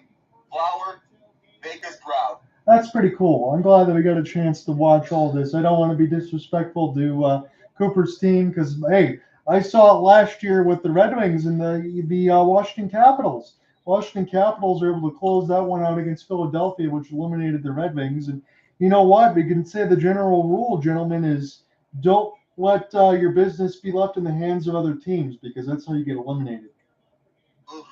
And always remember to check the standings and see if you're in contention or not. And if you're already eliminated, don't pull your goaltender. Oh, wow, what a save by Fleury. Is that Jackson Lacombe off that pass that got absolutely robbed by Flower? One more spectacular save and a career that's Cutter Gauthier. Spectacular save for the Flower. And as a Penguins fan, that's got to put a smile on my face. But Minnesota's going to be hurt, though, because they got a penalty against them. That looks to be Cutter Gauthier who was cutting it, not Jackson Lacombe, but Gauthier, who won it out of Philadelphia. He gets robbed by the Flower, but Joe Eriksson seemed to hook him. That puts the Ducks on the power play. You know what, Alec, I'll say that I think the Ducks, I know they're not ready to go just yet, and Pat Verbeek has had a long rebuild in front of them, but they do have a lot of young, talented forwards. Yeah, you speak of the likes of Leo Carlson, Mason McTavish, as among those two of them. We wonder if Trevor Zegras is going to find his confidence back because ever since he was touted as the future face of the Anaheim Ducks under Greg Cronin, that confidence seems to have dwindled. I would love to see Zegras get his confidence back and show the young, silky, smooth Zegras that he was in the early years in Anaheim. So it's a 4-on-3 power play. Again, you mentioned it off my correction. I mentioned Lacombe is setting up a pass for Cutter Gauthier, and then Cutter Gauthier getting a hook. So it's going to put Minnesota on the kill. But more importantly, they got the point that they needed. I think that's going to get them into the postseason. As both Minnesota and St. Louis are finishing out their season today after Game 82. Shot saved by Fleury. This was right at the defense. Minnesota, no problem. Clear this one back down for Lucas Dolstall. That was a heck of an effort there to pull the netminder and get that one off the second effort from Joel Eriksson-Ek. That one got this tied. 4:15 in the OT. Should we need all of it? Here's opportunity for Lacombe. His pass for Troy Terry. Those jerseys are not my favorite, but we press on as this is picked up here off the backhand. Carlson off the left now to Troy Terry. Terry now for Jackson Lacombe. Here is Carlson. Backhand. Oh, what a stop by Fleury again. He's putting out all the stops, but it's still toward the right side dot. In the high slot now. Carlson set up the 1-T. That one gets blown wide, but that had a lot of power behind it. This is the Ducks puck right now. They're not letting it go. Leo Carlson off the drop. Here's a move for Lacombe. Will just work his way toward the right bumper. Mason McTavish. I thought he was going to shoot it. Probably should have. Mason now will get this back again. He scored the game winner in the World Juniors a couple of seasons ago. Carlson walks and shoots via blocker save for Marc-Andre Fleury. McTavish now gets this one in the high slot. The Ducks are doing a great job circling around. They just got to finish here. McTavish off the pass too hard off the back skate, and Minnesota finally gets it out down the ice. My goodness. Settle back down now for Lucas Dolstall. 20 seconds left to go in the man advantage. Trevor Zegras off the drop. He's just going to wait off the off wing. Get it now across the bumper in the high slot for Trevor. Sends the pass across. Ducks trying to get an upset here against Minnesota, but I think Minnesota has gotten what they needed to clinch. Here's a pass right out in front. This will be knocked away. Zegras has it in the high slot, gives it up. Here's a chance right out in front of the backhand. This bounces off of Jared Spurgeon's skate, I believe, as it's 37-27 on the shot board. Minnesota has just forced the OT, and now this puck goes up and on a play. Oh, and Ilya Samsonov, meanwhile, made several great stops on Calgary previously, and several plays were closing in onto the net. Nazem Kadri was handling the puck previously. Mackenzie Weegar, another huge block, and Adam Blackhawk gets turned away by Sansona, meanwhile. Thank you for giving me all those updates. Go ahead, Ian. A little bit of unfortunate. I don't know if it's bad news or just news, but the Blues just reported that Robert Thomas exited the game with a lower body injury, and what I am praying for is that it is simply precautionary, and because they are on 5-1 with only a few minutes left in the third period, it is simply precautionary. And they're pulling him because if they don't have Robert Thomas, I'm sorry, they're cooked. That's going to change a lot of things, and I hope it is. Here's Joel Eriksson off the rush, saved by Dostal, and the whistle was not heard by Minnesota, and that's going to cause some pushing and shoving in between Joel Eriksson and the Ducks. Owen Zellweger, 51 and white for the Ducks. He was not happy with how Joel Eriksson was so up close onto the net front. Off the 2-on-1 rush, and McTavish wants a piece of the Wild too. Who was in on the base of Eriksson because Eriksson right after the save by Marc-Andre Fleury, as he was driving down the far side of the ice, he wanted to set up a cross, set up a shot for his teammate, but sees the approaching Cutter Gauthier right behind. No whistle off the initial save on those fouls. He did not cover up the rebound, but he wanted to corral this rebound up, but the Ducks did not like that Eriksson put on a snow shower right in front of those Dostal. No, it did not. Got a little bit too close for comfort there. Is an all-important face-off win. Start this puck possession here for Minnesota. Jared Spurgeon off the skate back, the captaincy. Settle this one across for the Ducks. A little bit of an overskate, but no problem there for Marc-Andre Fleury off the back look, and Minnesota can get their troops reinforced as we get back to 3-on-3 action here for a minute 35 in this OT. Should we need it all? Spurgeon spins and does a pirouette, but this one's saved by Dostal. Then go the other way now for the Ducks. Ducks now off the drop. Strom's pass hard and off the inboards, but it did connect across ice. This will be just lifted away.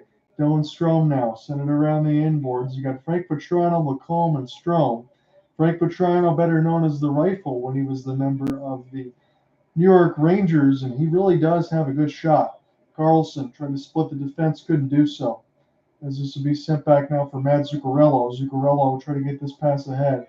He'll finally do so. Zuccarello, it's a 2-on-1. Here's a pass across. He fans on the 1T. As this OT is down to 50 seconds. Here's a race the other way for Alex Killorn. Good back check there for Minnesota. Beautiful work. Marcus Johansson made it there on time to back check on Alex Killorn. Got his skate right onto him to prevent Killorn from even getting a shot. Lost the puck, and even through the other way, we had Matt Zuccarello setting up for the shooting range. As a one-timer at the right circle, just narrowly missed that puck. That's a shot that he wants to have back. 45 seconds out with left to go in this OT. Glad all of you guys have been able to join in on it. We've had some fun. I know certain other teams might not have some fun tonight, but we definitely have been as we're looking at the NHL playoff chase. And it looks like everything is going to be locked up as far as teams tonight, and then we'll see what ends up happening in the Eastern Conference. At least all the way till Thursday. That might come down to the wire. That is the final day of the regular season, and then Saturday begins the postseason. It's already time. So now the Wild will try to split this one across the left wing side. Marcus Johansson off the drop to Stahl, scores! Minnesota comes back and steals 2 points. All the bouncer, right inside, and the final win, potentially of Marc-Andre Fleury's regular season career. They all come to mob him. What a show he's put up here in overtime. And the fans cheer for the Flower, the Wild Flower, with a frilly finish. And you know, even if the Flames don't make the playoffs, for the Wild, something in me thinks that it was only right that it would be Marc-Andre Fleury in overtime, getting into the game and stealing the show, setting up for a Wild win to make the playoffs. If this is how he wants to go out on top with a playoff appearance in his final season, on a win, well, Flower, I'm so happy you're back into the postseason. You are a madman. You know what? I gotta say this honestly. That brings a huge smile to my face, Alec, as you said that eloquently. But that's a very classy move for the Wild to know the situation, to force the OT, and give him another win. Yep, one last overtime victory. This is the way. This is the way.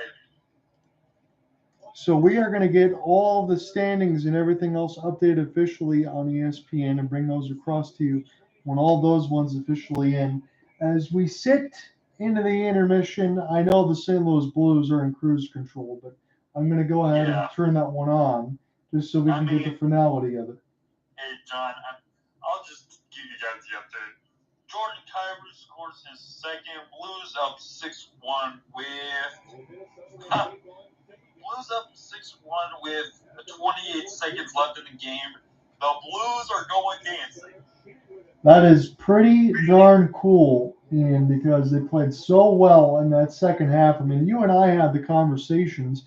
I remember probably a few months ago when the Red Wings were playing the Lightning, and I mentioned, there is an outside chance, but they got to get hot. And then here's what the naysayers are going to say, and you and I and Alec will all agree with this. I don't care what the schedule says. I didn't care that they had 3 more games against the Nashville Predators, or they had the easiest remaining schedule in the back half of the second half. You still got to go out, make all that leg room, and win all those games. And the St. Louis Blues have punched their ticket with a commanding 6-1 victory over the Utah Hockey Club. Excellent work for them. And this is, hang on, if I can, I'm going to revisit the 12-game win streak that they went on. So, all right. So, let's see. When did the Four Nations break happen, gentlemen? Remind me again when that ended and the season started back up. The season paused, I believe, on February the 10th when we all went to the Four Nations break because of all the teams getting the practices together. The championship was on the 20th. Oh, looking back onto the classic, wow. But so, this is what the Blues did. Coming out of the gate, they lose in a shootout to the Winnipeg Jets. They then rattle off a 3-game win streak to end February, beating the Avalanche, the Kraken, and the Capitals. Starting in March, they beat the Kings, lose to the Stars, beat the Kings in a shootout, beat the Ducks, lose in OT to the Kings, lose to the Penguins, and at that point, gentlemen, I thought it was over. When they lost to the Penguins, I thought they were done. And that was at March 13th. Yes. And then they proceed to beat the Wild, the Ducks, the Preds, the Canucks in OT, the Blackhawks, the Preds, the Canadiens, the Preds again, the Avalanche, the Red Wings, sorry, John, the Penguins, the Avalanche again. They finally lose again to the Jets, then to the Oilers, then to the Kraken, and now they have just beat the Utah Hockey Club 6-1 to punch their ticket to the playoffs. Yeah, it's about as good as it gets. Like I said, I'm not going to ridicule anything, and I never even brought that up in the discussion about 3 times against Nashville, because you know what? Most teams, when you have those opportunities, don't take advantage of what's in front of them. By the way, you mentioned all those wins. It's also 2 wins against the Colorado Avalanche, who have been one of the best teams in the Western Conference with all the moves that they've made. Full marks to the St. Louis Blues to be able to make that run, because it certainly looked like, as you mentioned, in between the March 15th side, that things were well over and dead. But that also is a distestament to Vancouver. I know they made a lot of other moves, and Calgary just couldn't score goals. But the door was open for Utah, Calgary, and Vancouver to take control of one of those wildcard spots. They just couldn't do it. It was wide open all the way. But you need to take advantage of your chances when you have them right in front of you. that you do. And there's also there's a deal with Robert Thomas right now. Hopefully that's just precautionary. There is still though, I don't know if Holloway is necessarily out for the entire postseason. I don't remember what his injury was. I don't think he's coming back for the first round, unfortunately. But if somehow the Blues pull it off, he could come back to the second. Yeah, I think you're right, Ian. As I'm looking at that, I don't think Dylan Holloway is going to miss extended time. I know you mentioned with Thomas, but relatively looking into it, as far as the hourglass, the Blues are a relatively healthy team right now, which is good at this time of year. And it helps St. Louis a lot. They were to pull off a majestic upset of the President's Trophy, winning Winnipeg Jets. First time ever for the team to win the President's Trophy. And even though there's a certain curse that people think about, President's Trophy winning teams in the last 37 years are likely to win a Stanley Cup than any other seed in the NHL. So I don't know about anything of curses, but the last time we saw a President's Trophy winning team win a Stanley Cup, you got to think back to Chicago in 2013. But if Winnipeg does have the depth to show up, if they get by St. Louis in the first round, they have a tougher test in the second round in either one of Dallas or Colorado.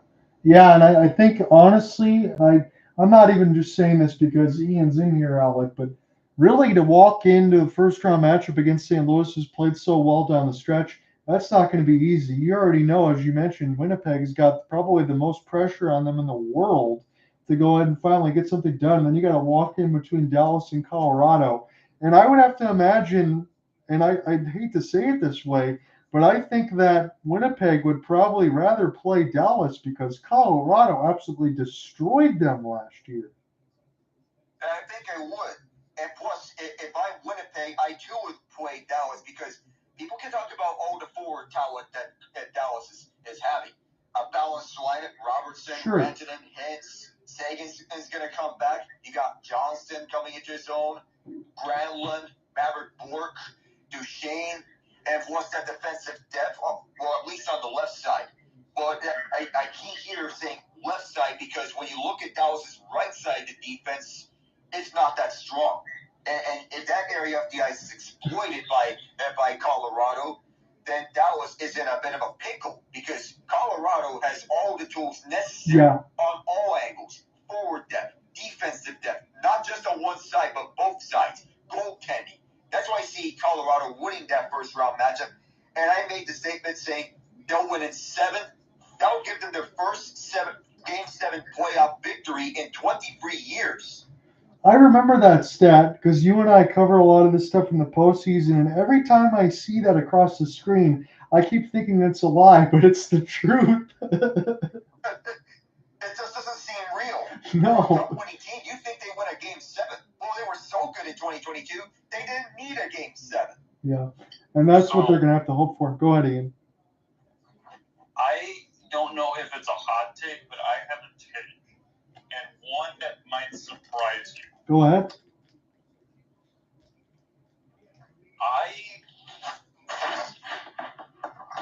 Okay. If Toronto beats Ottawa, because I truly believe that Ottawa is going to, the Battle of Ontario will be an epic clash. Whoever wins that series goes to the Cup final. I don't know. Man. But whoever wins that series, they go to the Cup final. I'm gonna let Alec jump in here in a minute, but I'm gonna tell you, Ian, I gotta wear gloves for that one. That's gonna burn my hands.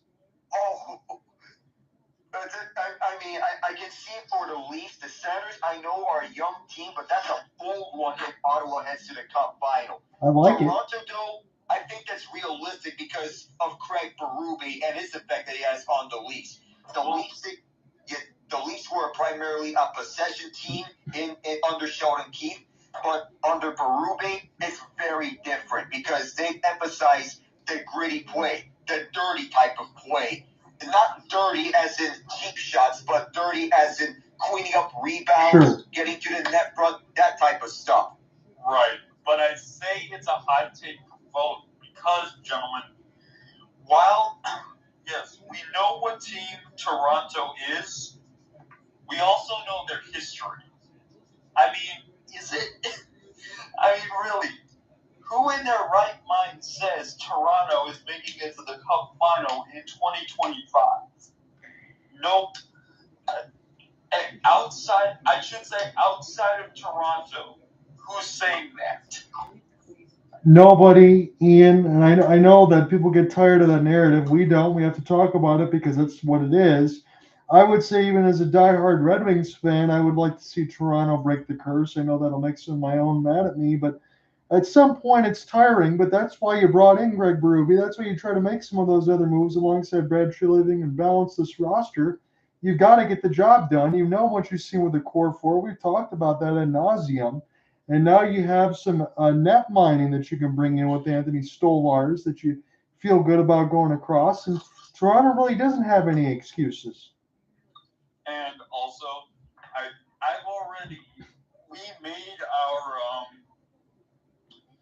we made our Stanley Cup predictions a while back. Sure. Mine for the West will change. I have to see. But for the East, you know what? I had that take, but if neither team make it, I still have the Carolina Hurricanes making it to the finals if neither Toronto or Ottawa, it's the Kings. What do you think about that, Alec? All right, so originally I had Vegas coming out the West. I am changing that, and I got to agree with you on Colorado, John. Oh, okay. Yeah, because I just don't see a clear weakness from the Avalanche. They got the balance of superstar talent with role players all around on the court. And for the East, I'm shuffling around a lot. So my first choice in the East was Tampa, but I feel like I'm just shuffling around through teams year round. I may stick with Tampa for the moment, but because, all about 2022 rematches and, the general feeling of possibly getting another cup. And I think, I would believe that my Stanley Cup champion is too close to call. I originally said Tampa, but I'm going to go with Colorado. All right, so Alec has the same one that I have. I did not give a winner. I just gave the matchup specifically for Colorado and Tampa. And I do agree with you, Alec. I think that one is going to be too close to call. But man, oh man, if I have to guess, and I feel like I'm being so disingenuous to Tampa, but because they look so good, I just like all the moves that Colorado made. I hope that one goes 7, but I'll take the Avalanche. Oh yeah, this matchup will be one to watch should we get it. The Avalanche and the Lightning. But it will be so good for everyone over in the Mile High City, especially what has happened over at the other side of things by the other team that shares the arena. My goodness, I don't know what the Nuggets have come to, but at least the Avalanche are there to help them out. I guess we could talk about that. Go ahead. So I have something for the West. It's not definitive, but I will say this. If the Blues make it past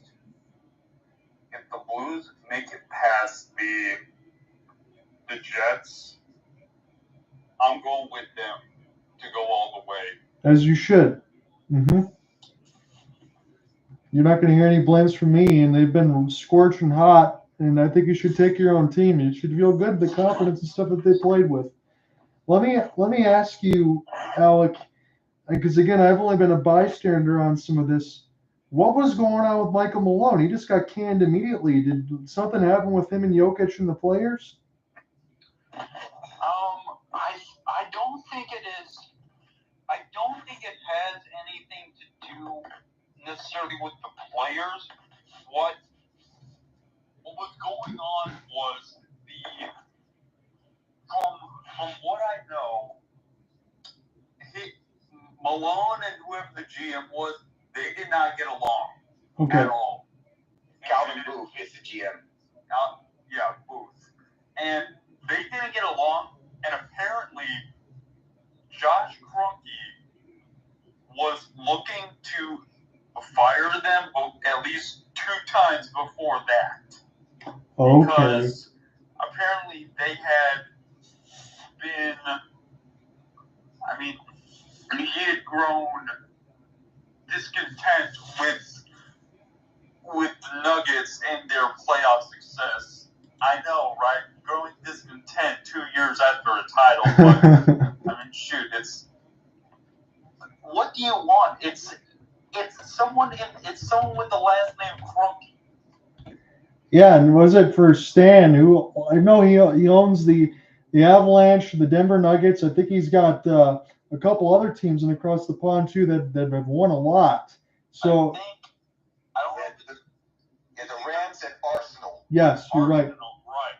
Although, wait, Arsenal. So he has Arsenal. Who do the Glazers own?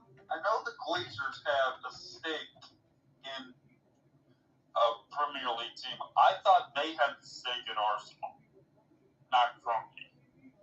I thought Kroenke had some. Anyways, it doesn't really matter. But yeah, it's the last name Kroenke.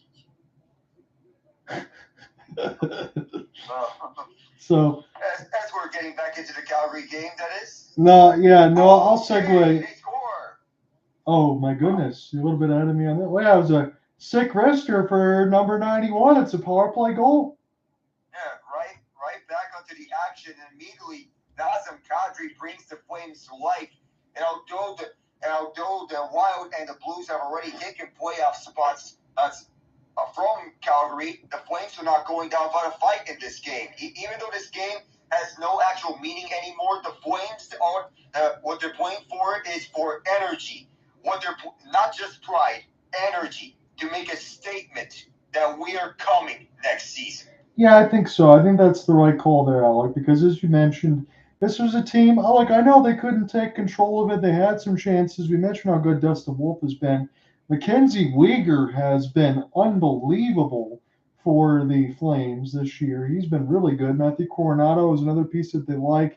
I know I mentioned Connor Zary, but he had to deal with a lot of injuries and stuff this year. But I really do like what the Flames have. They have a lot of pieces. Zane Parekh is another one in the future. Craig Conroy's done a good job in the draft side of it. And I know some people will be a little bit upset that the Flames have gotten so close only to not make it, maybe get a little bit less of a draft pick, but they already have a lot of picks at their disposal. Oh my goodness. Are we seeing Oh my God. What is happening? It just joined back in. I don't mean to laugh all over the play-by-play. I apologize. You just joined back in, and the Flames scored 2 goals in 45 seconds. It's a shame what happened. I'm not saying that for Ian, but especially for Minnesota and all that. I don't even know if they know that they're eliminated yet because they're not playing like it. I guess someone didn't get the memo from the elimination of the Flames, but that might have been a good thing.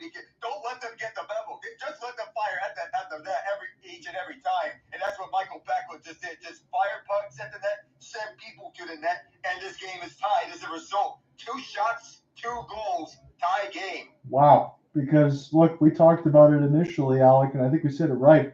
Absolutely nothing happened in the second period. It was a drive-by, good save by Wolf, and now all of a sudden Vegas Golden Knights got to start turning back up the heat on the kitchen. Wolf will make the glove save, but you said 2 shots, 2 goals, and the last one that scored it was Michael Backlund, and that's a goal he's really needed because he hasn't had a great year. He needs to turn it around, and he did so with a sick wrister from the top of the left circle. Nobody was caught off guard. All y'all were, I think. Yeah. I'm sorry if I mispronounced it, but they were all caught out of guard because Backlund turned around and fired the one. Yeah. It was just a surprise shot right by Samsonov as Wolf held on to the left post. And Samsonov, he too was caught off guard by the shot. He did not expect Backlund to do a whip around shot at the top of the left circle. So I'm going to say this. I know this isn't going to be popular for everybody else because the Flames are being eliminated, but you might as well, if you're Calgary, Alec, you already know that this one's done. Win out, win these last 2 games, and fight for something. Fight for pride, as you said. Again, they got a boost to draft picks, a good net miner, some good defensive players. Nazem Kadri's still on the team. I think they can be pretty good next year. And it's a shame at the beginning that they lost Justin Kirkland and Anthony Mantha so quickly, because I really think if they had Anthony Mantha for a full year, they'd probably be in the postseason today. Yeah, he would. And Justin Kirkland, the shootout master as Yes. well. That's why Ryan Husker deploying him in the early rounds. Yeah, and that was something that he did really well as well. That was a good call by you. Sharangovich now, and off the tie for Nazem Kadri, as this one's at the point. It's kind of interesting. We called some playoff hopefuls and lives of Minnesota. St. Louis is clinched, so we did our job today. I know this one is kind of a little bit of a lap around, but it's still fun to watch the Golden Knights and Flames play. What a one-timer for Barbashev. Even better save for Dustin Wolf as he flashed the left pad. Picked up now toward the right side here for Vegas, and this is right at the point a couple of times. Try to intercept across the wall, and want to see if the fans can get something to feel happy about at the closeout, because in a couple more years, Calgary is going to also be in a new barn. We're going to be saying goodbye to the Saddledome as this one's flipped back down for Samsonov. You get a chance to start again, so 2 goals, 2 shots for the Calgary Flames has made it 3-3 because nothing was going on in the second. Now the action is really picked up in this third as Wolf, this shot goes high. White Cloud's chance will pinball off of Backlund, who just scored, and this will be sent back down the left side dot. Dustin Wolf, Rasmus Anderson now will go ahead and get this from right to left. That's the Calgary Flames in the sea of red with the gold striping and the white on the bottom part of the jerseys. Vegas Golden Knights in the road whites with the black pants. Here's a wrister, bounces off of Samsonov off the stand-up, and this will be off the tie-up. Good steal there for Tanner Pearson. Send this one down the ice. Kenzie Weegar get a chance to stop this one now. Try to take this from right to left. His pass will hit the stick shaft of Samsonov right in the corner for Rooney off the puck retrieval. Shot board is now 28-21 as it's starting to get closer for the Flames. This one bounced off his right pad. That's going to count as a shot. Hanley now will drop this ahead. Turnaround chance slips high. Joel Farabee spinning around toward the right side and intercepted by Saad and chipped in off the glass. Hanley now gets a chance to recollect. John out here alongside Alec Nava and Ian Genji. We just saw the Minnesota Wild and St. Louis Blues clinch their spot. Playoff positioning is still up for grabs for some of these other teams, but St. Louis Blues, they're going to be locked in with the Winnipeg Jets, and it looks like the Minnesota Wild is going to play the Vegas Golden Knights. That's what we have. We're just going to figure out the days and times from that Saturday and Sunday when it starts on Saturday. Bean. It is freaking, it's freaking fracking time, fellas. It is. I am excited. It's going to be a lot of fun, and you definitely should be. And I definitely don't mind you picking your own team and try to go all the way in because they played well. I know I mentioned that a bunch of times, but they were so hot in that back stretch. They could really do some damage off the post for Kevin Ball. Almost 3 straight goals for the Flames, and now another chance at the net goes wide. Where has this Flames team been all regular season? My goodness. Is now Rooney. This one a little bit too close. Stolen by Pospisil. And now picked up at the boards. Flames now send another shot. Another save by Samsonov. They're really turning up the heat. Morgan Frost now went off the inboards. I guess the Flames are just going for broke. Ball spin internally for Sharangovich. Completely whiffs on the 1-tee. As Olofsson, this one gets sent down. I don't think they gained the red. Did not. Calgary is all over Vegas right now.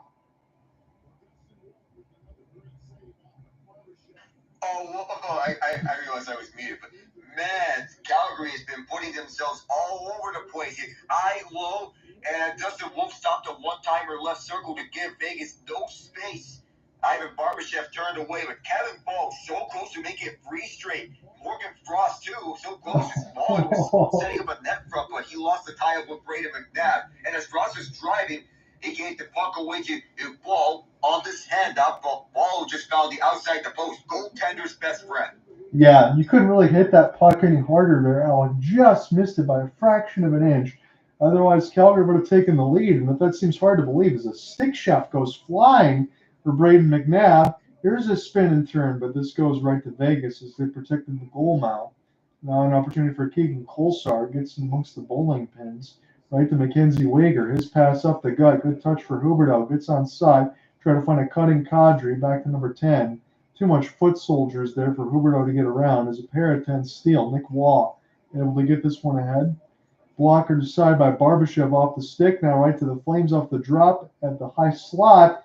Here's a backhand. Saves Samsonov. It's underneath him, and now he finally gets a glove on it. Oh, good eye by the officials to not let that play and to not blow that play dead, because Samsonov initially did not have the puck covered all the way through. Once he covered it, that's when the officials blew it dead. So that's a good eye by the officials. And afterwards, once again, without any fisticuffs right after the whistle at the goal mouth. Nazem Kadri and Michael Backlund have made this a 3-3 game as we go to break. All right, so Jim Montgomery confirms Robert Thomas was removed from the game for precautionary reasons and should be fine. I can breathe now. Yes, you can. Sigh of relief. Good news. Best news for the Blues. They'll have him ready for Game 1 against Winnipeg, a rematch of the 2019 matchup in the first round, of which it was the first ever series in which the road team won the first 5 games. That would be good news for you to start there, Ian, if that ends up being the case. Yeah. By the way, fellas, just a bit of internet news. I know we don't touch on this very much, but I think it's worth mentioning. A very popular VTuber, I believe it's pronounced Igura. Anyways, they are officially they are officially graduating, which means retirement. Unfortunately, there were contract disputes with the company they worked for. In short, that basically means that character, that avatar they use, it's done. They don't own the rights to it, so that character is officially retired. It's sad because unfortunately the company owns it, and in order to get it would require a lot of money. The money that VTubers just don't have, unfortunately. So, best of luck to you on your future endeavors, and find success where you may. 13:35 left to go here in this third as I'm joined by Ian Genji and Alec Nava. It's now a 3-3 game between Calgary and Vegas. We just saw the West clinched officially as Dustin Wolf will go ahead and make that save. The St. Louis Blues and Minnesota Wild have punched their ticket. The Wild did so in comeback fashion. If that was not the case, Calgary would still probably have a chance to be in a playoff spot today because they've just made a comeback from 2 goals. They need another one here. But at least as it is, they can finish off their season. And as Alec mentioned, they got a lot to feel good about going forward. This team is going to be a problem in the near future because they're working on a rebuild on the fly with a lot of good pieces. Ball into the corner, another glove save there for Samsonov. Kevin Ball is not afraid to shoot this puck right now. He's confident, firing wherever he goes. He set himself up for a net front chance before, and then he fired a howitzer that banked off the outside the post. Now he's finding something here on cloud 9, shooting the puck. And even though he's not on the scoring sheet, and even though he's more of a defensive defenseman, he's playing like he's an offensive defenseman right now. And Alec, let me ask you this. I know I'll get into the play-by-play in a second. If something pertinent happens, I can jump in. But I know we mentioned all of our previews and our outlooks as far as who's going to win. I noticed that none of us have mentioned the Washington Capitals. Is that because we feel like they're just not going to win the Cup? They could still do something, or what do you think about them? I believe they're going to the Eastern Conference Finals, in my opinion. But I think that's going to be their ceiling. Whoever they face in the East Final, I think whether it be Tampa, Florida, hey, even Toronto for his hot take. I think Washington, they can have a chance to go to the Stanley Cup Final, but I just don't see it with them. Jake Bean tried to cut in between 3 other defensemen. This is a misplay, This could be an opportunity. King Kulsar. That's not one you would normally call on a backhand and for a break, but he did so, and Dustin Wolf made the save. As Zach Whitecloud. Here comes the bomb. This one will hit the glass, and we got a delayed hand in the air. Calgary is going to be going to the box once they touch Zach Whitecloud now, as the cage is empty. Elias Samsonov out for the extra attacker. Whitecloud toward the left side red line. Good skate through for Will Carlson. Carlson now up the sauce and will finally be touched by Calgary. They're going to box. Boarding penalty, I believe. That has to be for that hit before the Golden Knights got that puck retrieval. Adam Klapka is all right. And so was Keegan Kolesar. Kolesar was driving towards the net, going toward the backhand forehand off the 2-on-1. Got the feed, but gets beat out by Dustin Wolf. And I don't know what Klapka is supposed to do because he just pile drove Kolesar towards the boards.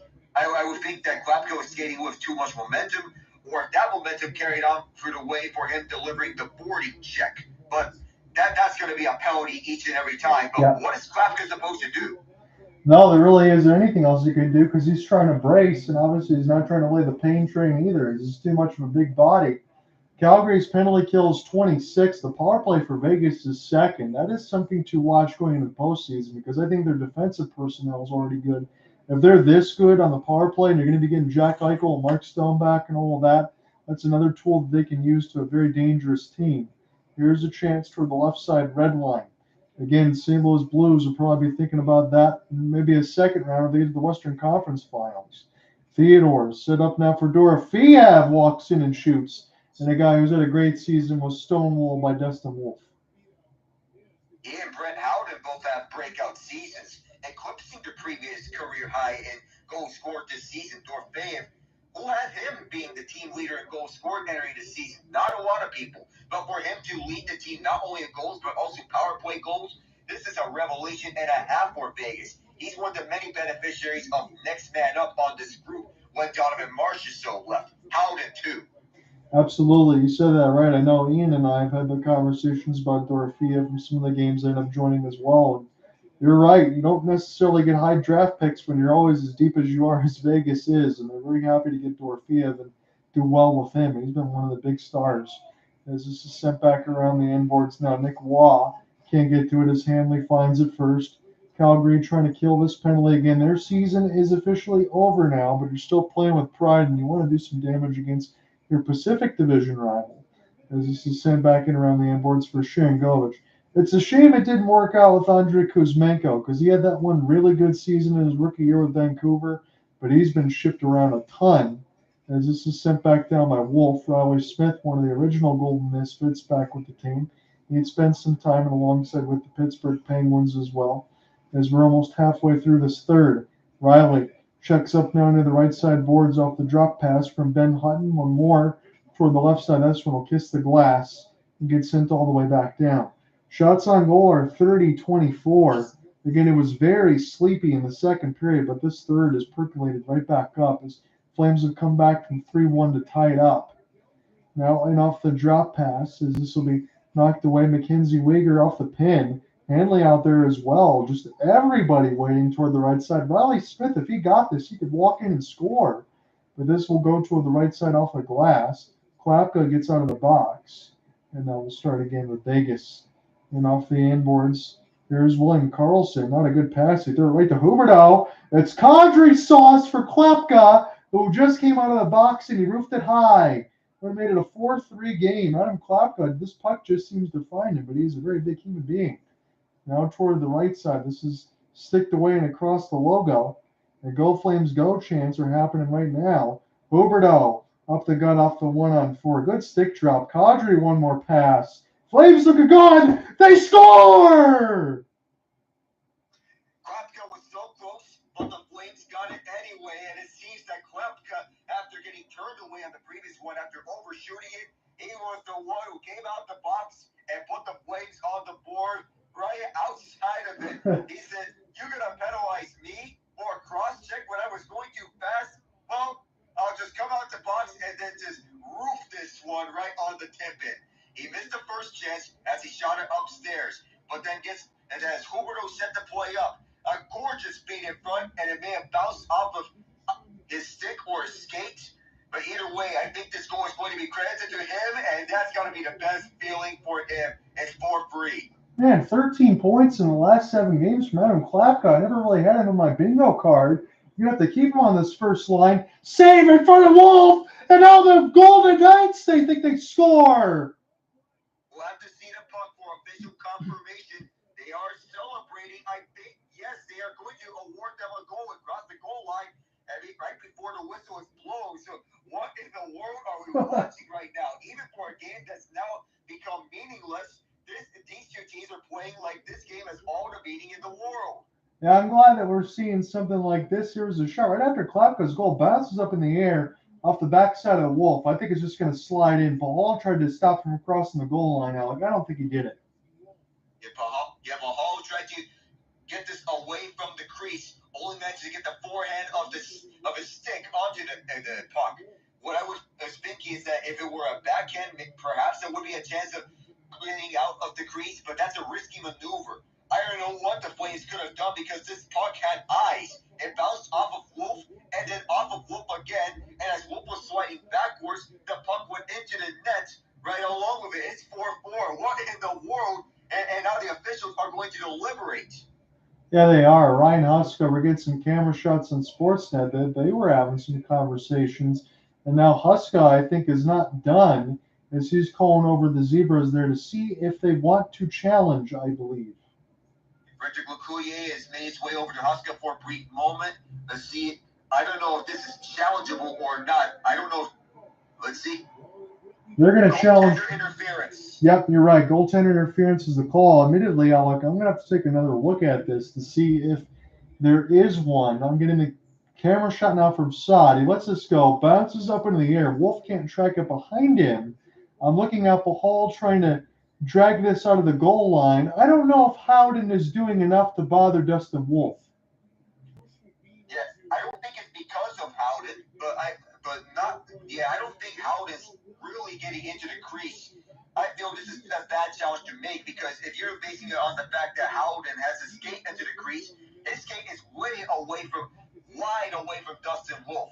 But also, if you look at the other factor, that Brandon Saad shoved Jake Bean right onto Dustin Wolf. Does that factor into the goaltender interference discussion? Can you shove one of your opponents right onto the goaltender and make it count? If there's a rule against that, then I think there will be goaltender interference here because right after the puck was through, Saad shoved Bean right onto Wolf.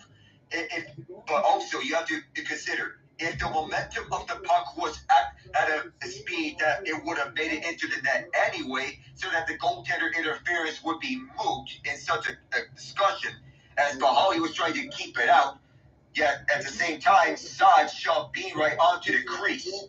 That's an eloquent call by you. Good work there, Alec. Because again, honestly, admittedly, I wasn't even looking at the shove as I'm looking at it. And I think that Calgary has just lost the challenge from what we were talking about because it seemed like that puck was going to go in anyway. I feel the momentum was too fast to counter. Hey, gentlemen, I wish I could stay here with you, but I got to go. It was fun being here with you and the craziness that has happened. Let's hope for more of it in the final 2 days of the regular season. Yes, Ian, it's good to talk to you again. You have a good one, buddy. Have a good one, Ian. Alec, hope to hear you on Thursday. I'm hoping so. Perhaps facing a Columbus Islanders game. If that's the case, Alec, I will definitely join you for that one. I'm going to leave my Thursday open. Let's try to get more playoff action, pre-playoff action at least, as this is now a power play for the Vegas Golden Knights. Again, if you're just joining us between Alec, Ian, and I, and you're wondering what in the world just happened, we're still wondering the same thing, as it's 4-4 with 8:20 left to go in the third. Vegas's abbreviated power play now is at 1:25, but it is a full one off of the goaltender interference call. Again, because of your challenge at the goal scorer and you don't get it, you're going to get an automatic penalty, kind of a delayed game. As it's Nick Waugh now toward the right side dot. Here's a wrister. This one goes off the outside of the net and sent back around the inboards. But Vegas is the first to it. There's nobody in front. As this is picked up on the high slot, Dorothea. I've got the retrieval And that was a good save by Wolf as Waugh was providing the screen. Dorofeev. Now we'll center this off a backhand, off the spin and turn for Tomas Hertl. High slot touch pass. One-timer! And Wolf got knocked down as this one goes all the way. That was a hellacious slap shot, but this will be stopped the other way by Samsonov now for Shea. Shea racing. Beautiful work to find the entry. Across the red line. This goes right to Wolf. He plays it very quickly. And this will be sent back down. They're going to cut him. Huberdeau short-handed. Now 35 seconds or 25 seconds now on the power play. 7:10 left to go in the third. Alec is going to close this one out with me, and I'm very thankful for that because it's been a while since I worked in an NHL game. Been so busy with the Sharks. Sent back around now the other way off the end boards, and that is wide of Dorofeev. This will force Samsonov to play it because Huberdeau was right there on the forecheck. Shots are 33-26. Right up the gut. Carlson tries to make a move. Rushed aside with the stick of Wolf. Here's an outlet pass. Coronado trying to find a cutting Farabee as now the power play has expired for Vegas. It's a 4-4 game. Again, it was still 3-2 after 2. No goals were scored in that second, but the third period has been absolutely wild. Brandon Saad send this around the end boards right to Calgary. Play this off the kick plate. And now flip back in. Jake Bean will be the first to get to it. Touch pass, Igor Sharangovich. Here is Farabee. Onside was Frost. A couple of former Flyers try to work together. Morgan Frost gets the steal. Near the right side dot. He couldn't stick handle through everybody, though. It's Ball and Rasmus Anderson as the last one's back. Backhand set up for Saad. Good save, Wolf. Sharangovich now escapes the pressure. Off the 1-on-3. Sharangovich using the burners. This has really turned into a game, Alec, because it's 5:50 left to go in the third. Shopper reads 35-26. Tomas Hertl, now to the right side boards, lost it off his backhand. He's pinned against the glass. Now Calgary trying to find it. Hanley trying to pry it loose. Back for Mackenzie Weegar off the flip. This will get sent back down and off the glass and off the end boards for Shea Theodore. Theodore keeps the play alive off his backhand. Kadri forced the steal but couldn't hold it clean. And now 3-on-3 developing the other way. Vegas racing down the right wing board, centered to the goal mouth, bounces off Wolf's left pad. Here's a wrister and a glove save for the netminder. You nailed it about if you're wondering what is happening with this game, we also have no clue that is happening in this game. Adam Klapka, nice little neck protection to protect yourself from escape weights, but also with the fact that he scored the go-ahead goal and the Knights have tied it. And even for all the talk about delay of game penalties for failed challenges and whether they should go or not, that Vegas got a chance to get this back, to get their lead back. Unfortunately, didn't come to fruition for them. The penalty kill delivery here for Calgary, much needed because they need penalty killing to deliver at the most opportune times. And they did so here on a crucial penalty kill.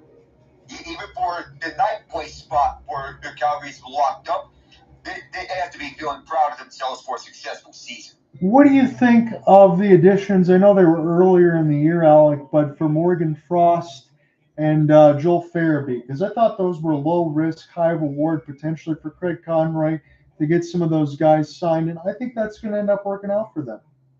It will. If you're talking what term basis is, it will eventually, no matter what you put it. Joel Farabee and Morgan Frost are familiar with one another dating back to their days in Philadelphia. And on the same line, they formed their chemistry with one another, and they're bonding on it. Low risk, high reward, and what Ryan Husk is looking for are two-way players that can contribute on both ends, and both are delivering. Yeah, I think so too. And again, I know Ian is very excited about the St. Louis Blues, and I don't want to say anything disparaging, but I still wonder what the shelf life for the St. Louis Blues are going to be. And that's not for anything as far as for Jordan Kyrou and Robert Thomas, because we know how good that they are. But I'm more so along the lines thinking of the back-end defense and how much longer Jordan Binnington can play at a high level. Because I do think the Flames are probably the next team in the Western Conference that are probably poised to take a playoff spot, maybe even as soon as next year. You wonder how much is left in Torrey Krug and Justin Fall, because Right. that top pairing that hasn't seemed to be working out. But Colton Parayko's really good Yes. as of late. But also you have the youth coming up for St. Louis. Just Jake Neighbors coming to his zone. Zach Bolduc is coming to his zone. And Jimmy Snuggerud just scored his first career NHL goal right off of a successful career with the U of Minnesota. That's what I saw too. That got me really excited. And we covered a lot of that stuff in the Frozen Four from the years in Team USA and Jimmy Snuggerud. I really like his game. I think St. Louis got a really good prospect for him, and I expect good things. That would be somebody that I really think can do some damage in the NHL. And as his puck is nice, I feel Snuggerud is the real deal in St. Louis. What we saw in this first game against Utah for career goal number 1, I think it's just a taste of what is to come in the future. I feel he gets slotted as a second-line winger at the highest. I don't know what the situation is going to look like, but the future in St. Louis, at least on the short term, is promising. Dylan Holloway, how about him? Yeah, Dylan Holloway and Philip Broberg and some of those other guys, you feel like Edmonton probably wishes they would have held on to them. I understand we had that conversation that it was not possible because of the money and all of that, but those have been some good players. And I know this isn't the same thing, but I just thought it was kind of funny. I do believe Colorado has also signed Kale McCarr's brother. Yeah, they just did so, and now you got 2 McCarrs on the same team. There's 2 of them!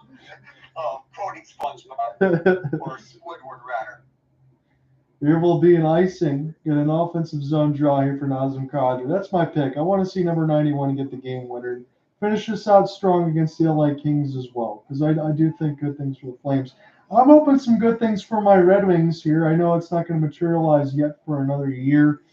I just really like to see them do some damage during free agency. And I know what Eisman's been trying to do with some of those holdovers as the guys get seasoning and then build them up. It really hurt them when Andrew Kopp got hurt because he's one of the guys that was a few plus minus. But go get somebody like Mitch Marner. Go make a move. I think that's something that they need to do. Mikko Rantanen was too pricey, but maybe they can try to get Mitch. And this will be recollected now here for Vegas off the back end. I know it sounds like a pipe dream, but I really think they need to try to make a big move. 36-26 on the shot board here for Vegas.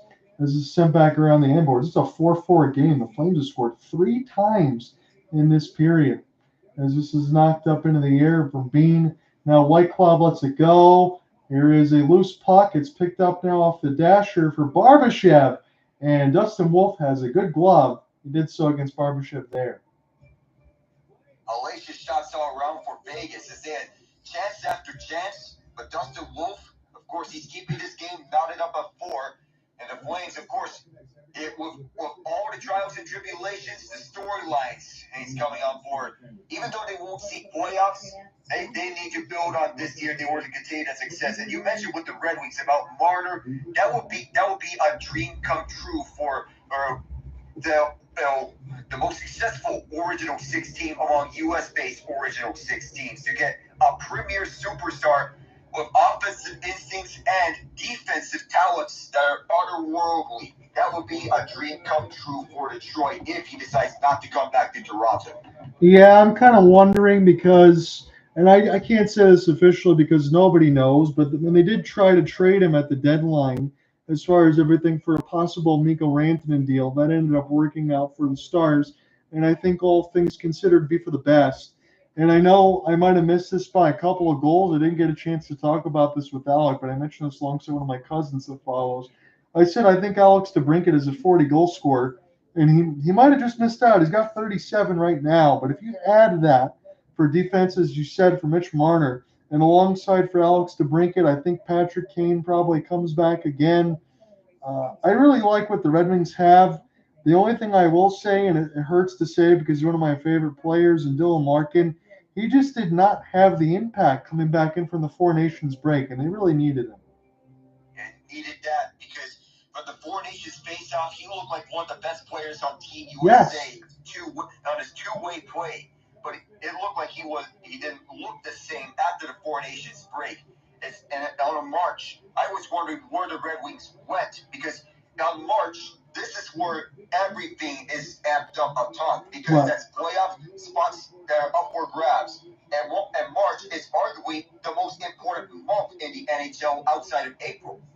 Yeah, and you're right, because I have to say it this way, but the Red Wings have fallen in March over the last couple of months like wet tissue paper. They just had long losing streaks. The one thing you can say that's been good for them is Marco Kasper, since the coaching change, has been unbelievable. 35 points in his rookie season. He's been really good. Another one of those guys that has more upside than people probably thought. Red Wings have been good standing. I just think they need to add more. Mitch Marner would be one of those, if they can get him, but they need to add. As this is sent back in behind the inboards now, Vegas trying to see what's going to happen here in this 4-4 game. And I want to just throw this shout out here to Alec in particular. In a game that's already been decided as far as the standings, him sticking it out here with me is very much appreciated because he's a real trooper. And we're looking forward to working on that Saturday together when we bring you first round of game 1 of NHL playoff action. I can't believe it's already that time of year again, but I'm so excited. As Sharon Govich, this is off the left side inboards. He beats White Cloud with speed, sends it out in front of the goal mouth. It's in between 3 players, and Frost took a shot at it, but he lifted it high. Calgary certainly looks like they're game for this to score 4 goals in this third, maybe take it, if not OT. I'm hoping they can definitely do so. As this is sending behind the inboards now for ball.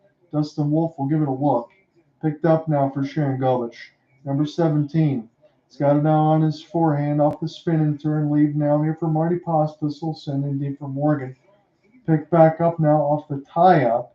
Steals it away from Nick Hague. Marty Pospisil can't find it near the left side boards. We got 2 minutes left to go in this third. Alec already had a lot of action today between the 4-1 result for the Bolts against the Cats. And they're going to be playing each other again in Amelie. Chance right at the doorstep. Sharon Govich gets denied by Samsonov. And off the bumper, Pahal with the slap pass. Here to beam to the traffic, and this goes up and out of play.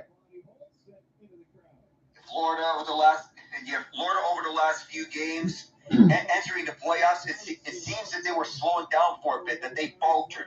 And so much so that they fell to the 3rd seed. But even as a 3rd seed in the Atlantic, I still imagine that they're going to be a dangerous team. Yes. They're going to get all their main players back, including Barkov, Reinhart, Forsby.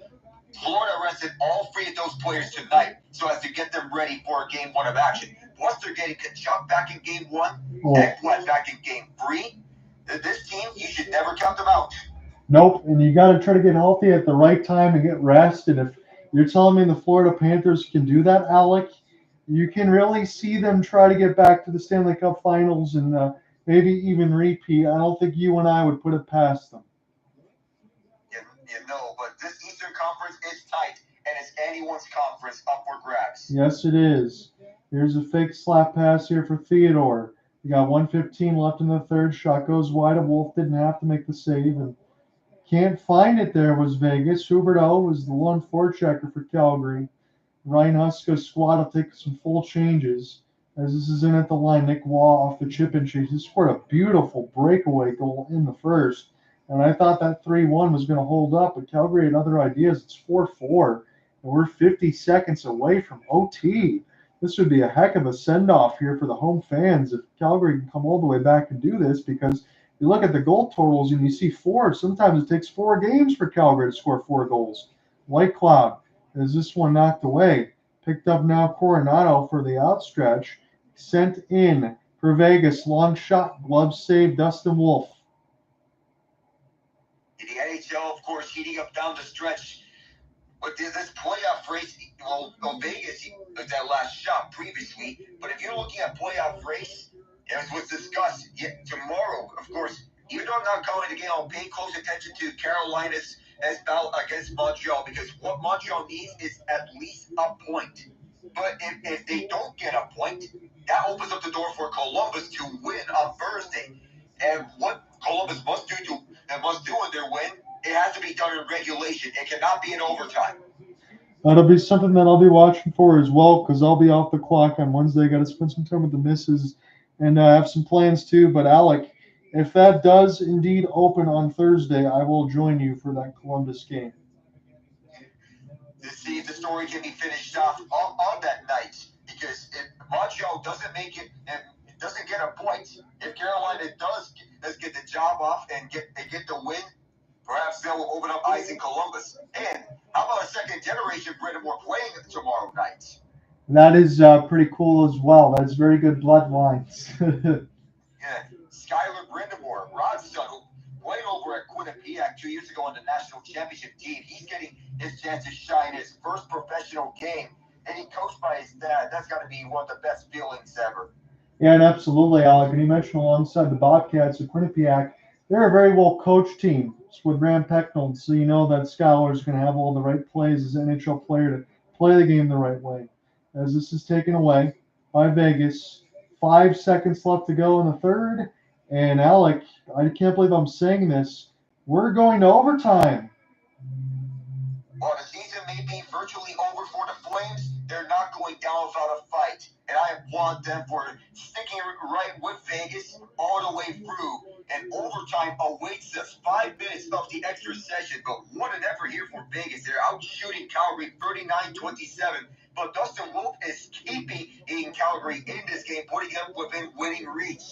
And I like that for Calgary because if they can get the goal scoring touch on a consistent basis, and not just be consistently in the negatives more days than not, Right. then I can see this team being a serious playoff team down the line. In Calgary right now, at the highest, they were going to be a wild card contender, but this was an impressive season nonetheless. And I know I may sound like a broken record saying it, but it's simply the truth. Calgary exceeded my expectations this year, given that and how they were at the start of the season, where people were expecting them to be somewhere at fifth, sixth in the Pacific Division, but to be able to catch up to everyone else and be outside of a playoff spot, this is good news for them. As for overtime heroes, yeah, I remember you said Kadri. If it's Calgary wins, I'm going with Morgan Frost. If it's Vegas, I'll ride with Wild Bill. Okay, you take Wild Bill. I'm going to go ahead and give me Barbashev for Vegas.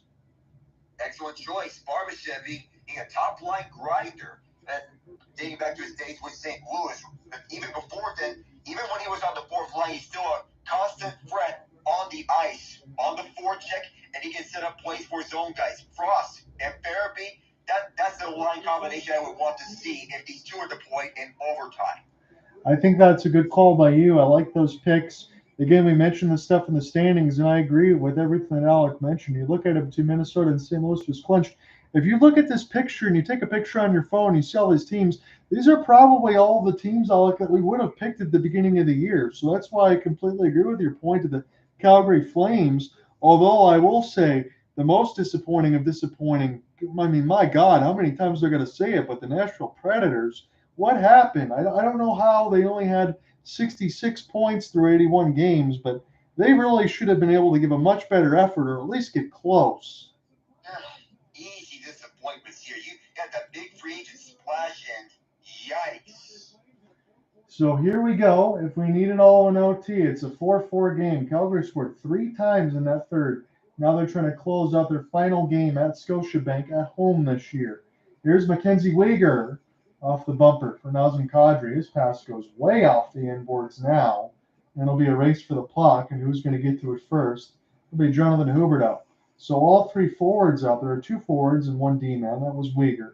Started now for Mackenzie. Mackenzie tried to waft the pass, and I don't think Jonathan Huberdeau was even ready for that at all. They'll just take a change and give up the puck to Vegas. Shea Theodore. Again, as Alec mentioned, the shots on goal are 39-27. Theodore takes 11 behind his own net. Get things settled there for Victor Olofsson. He's getting a lot more time on the ice, but that's just because of all the resting. Here is Riley Smith for a short side chance, and a good save by Wolf up and out of play. He did have a wacky goal earlier in the game in which it bounced off a Calgary defender and off of Wolf and in the net from a sharp angle. Now, this one wasn't as wacky in terms of wackiness, but he was able to split the defense past Igor Sharangovich and get the quick shot off on the rush. Nice thinking there for Riley to blast right by, and Wolf was able to stop it with the blocker. So Wolf's got 36 out of 40, and on the other end, Samsonov 23 of 27. As Carlson can't win the draw.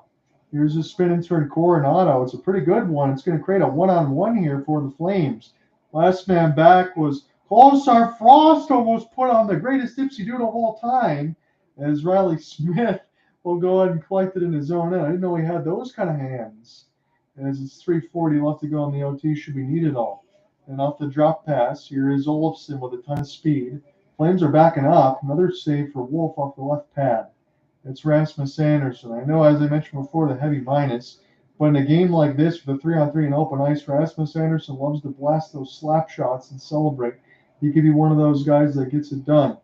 Morgan Frost, take a look. He'll shovel it back in behind. Mackenzie Weegar already back out there in this OT. It's his second shift. In between the legs, Nazem Kadri. That was pretty nasty. Kadri now works his way on his forehand.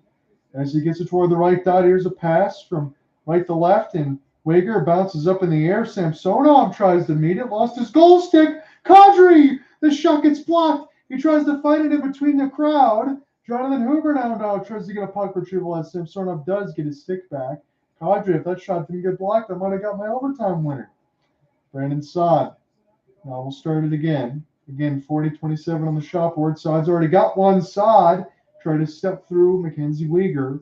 That was knocked away by Huberdeau. Back in behind the end boards. Good pinch for Brett Howden. Keeps it alive for Saad. Howden takes a hit to make a play. Saad survey. Centered on in front for Howden. And a stick lift saved a goal. Mackenzie Weegar, good work. 2:15 left to go in this OT. Wall. And off the pin.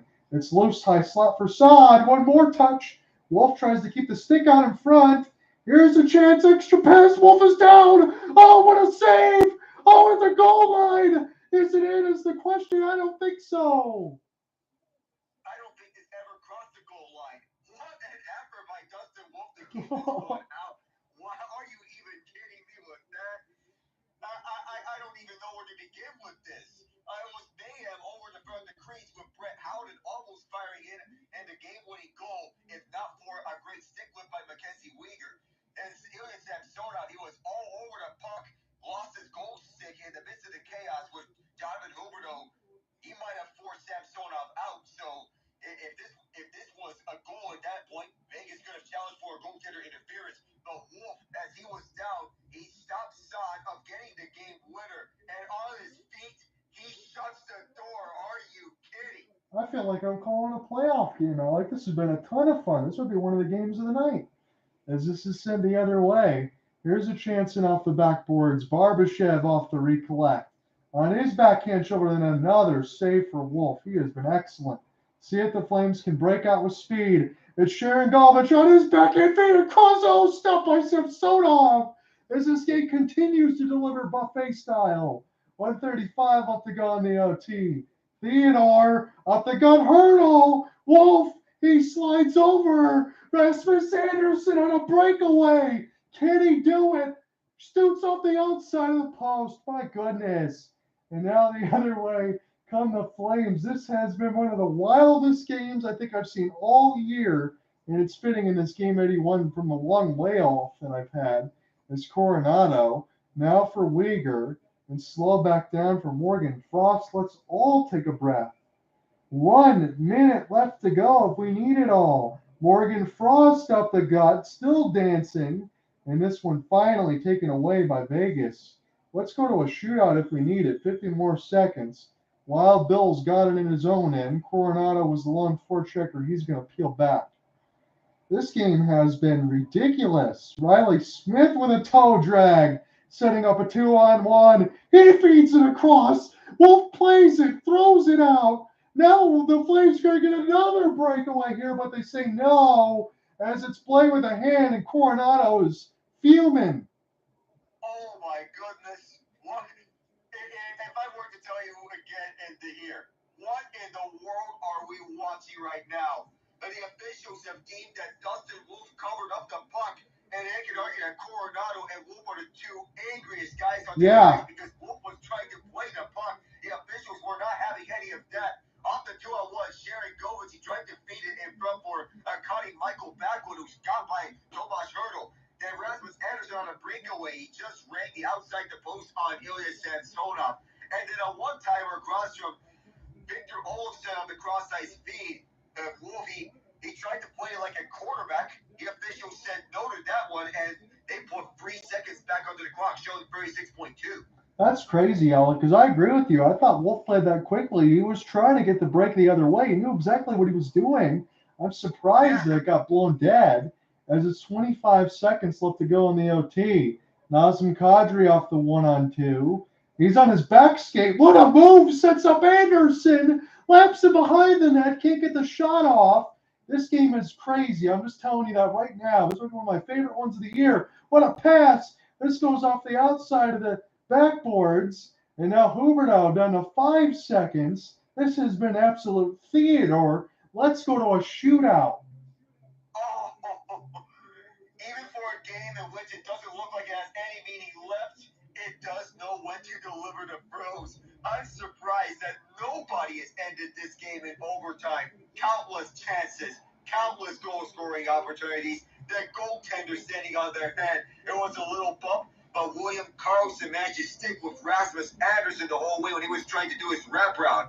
Jonathan Huberdeau tried to feed it, but Nazem Kadri couldn't locate the puck. And as soon as he picked it back up, it was all defensive efforts all around for the Vegas Golden Knights. As Huberdeau was trying to find the passing lane, he noticed everything was closed off. So the only option there, just hold on to the puck. Shoot out we go. I don't even know what to say. And again, I'm trying to at least keep everything as neutral as I can. Obviously, I covered a lot of Flames games, so a little bit partial there, but this really has been, Alec, as we said, everything's already been locked up. You can't tell these two teams that this has been a really exciting game. And this is exciting at all ends. Despite this game not mattering much, this is a pure entertainer at all fronts. Even though the Flames won't see the playoffs, and even though they don't have a top 10 pick, they have solidified themselves as a dangerous team in the coming years with a franchise goaltender. Yeah. That's the thing. You get a chance to see Wolf and some of the saves that he can make. No, he's not the tallest guy. He's probably not even 6 feet, but he's got lightning athleticism. He's got a heck of a glove. He's got poise. He's one of the main reasons Alec and I mentioned how Cooper would believe this too. I mean, that's one of the only reasons why the Flames came so close. Igor Sharangovich, they've elected to go first. Here for Ryan Huska's squad. Forehand toward the middle of the slot, and his shot will be denied by the left pad of Samsonov. Tried to cut outside and do a little bit of moves on the forehand backhand. Still with the forehand the entire way. But just not enough to fool Savvy. See who takes this one. Victor Olofsson. I did not have him first in my bingo card, if not for all the rest. See what Victor can do. Now working the middle of the slot, forehand backhand, and he lifts it high over Wolf. He might have got a piece of it as it bounced up right in front. But I did not have Olsen going first on the shootout for Vegas. But he was able to impress with some forehand backhands. Tried to fake him out going backhand forehand, but just caught a piece of the blocker. Affectionately called Scoronado. Matthew Coronado here. Toward the left side dot on his forehand backhand. He tries to roof it, and I think he might have hit the crossbar, Mr. Nava. Oh, yes, he did.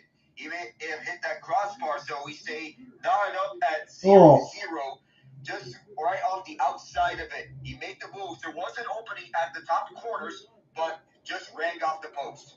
Dorofeev, this is the guy that you can see score. Backhand and ran out of room. Dustin Wolf played that very well.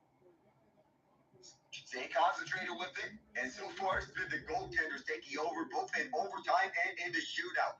Dorofeev tried to shift over to his backhand, but he ran out of all sorts of room. All the room was at the left side. Problem was, he was at the right side, and Wolf just followed him. Here's your guy, Morgan Frost. Tons of speed. Now he slows down. Scores! What a shot! A ripper on the top corner for Morgan Frost. And these fans are entertained and know that Dustin Wolf needs to do is either make the game-ending save or pray that the other guy misses. As he moves, forehand, backhand, just twice he went to the forehand, backhand, and then just elevate that. Shea Theodore, the last man standing here for Dustin Wolf. Backhand. Oh, did that one? No, it didn't go in. Dustin Wolf and the Flames win. Oh, my goodness. Off the inside of the crossbar. We're going to have to take another look at this one. But I thought that one stayed out. Oh my goodness! If this one stays out off the outside of the post, then we may have to take a closer look at this one because I'm not sure if that went in or not. I don't think it did. But Wolf has to be happy that it stayed out, and the Flames can put another one in the win column to wrap up what has been an outstanding season.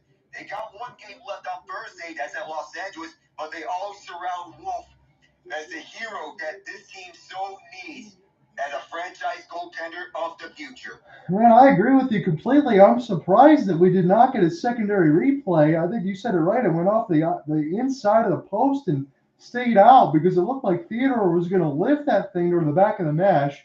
As they get to salute their fans, a little beautiful sight here at the Saddledome. Alec, I'm going to say this honestly. You can agree or disagree. That game was an 11 out of 10. It was an 11 out of 10 all throughout. The Flames salute their fans one last time to wrap up a stellar season. It's only up from here, Flames. Load up, and then you're all set for the future. You got St. Perek up next. Yep. He's going to be legitimate when he comes to the NHL. That is everything that I'm hearing as well. I have no reason to believe otherwise, as they're giving a bunch of standing ovations to the players as they get in through their final game of the home season. Always nice to see those Jerome Aginla jerseys in the building and through the sea of red. Alec, if everything does hold up on Thursday, I'm just going to, before I let you go here, looking through the NHL scoreboard. As we look on the Thursday side, again, as you said, that will be the Islanders and the Blue Jackets at 7 p.m. on ESPN+. So I'll be carrying the Columbus feed for the home team side. But if that does come to pass where the Blue Jackets get a chance to clinch on Thursday, I will see you then just after 7 p.m. All right, see you then, John. All right. If that happens. Sounds good. We'll talk very soon. And if that does not come to pass, Alec and I will work a game together in the Stanley Cup Playoffs Round 1 on Saturday. So we'll talk to you very soon, either Thursday or Saturday. We'll see you guys. Have a good one.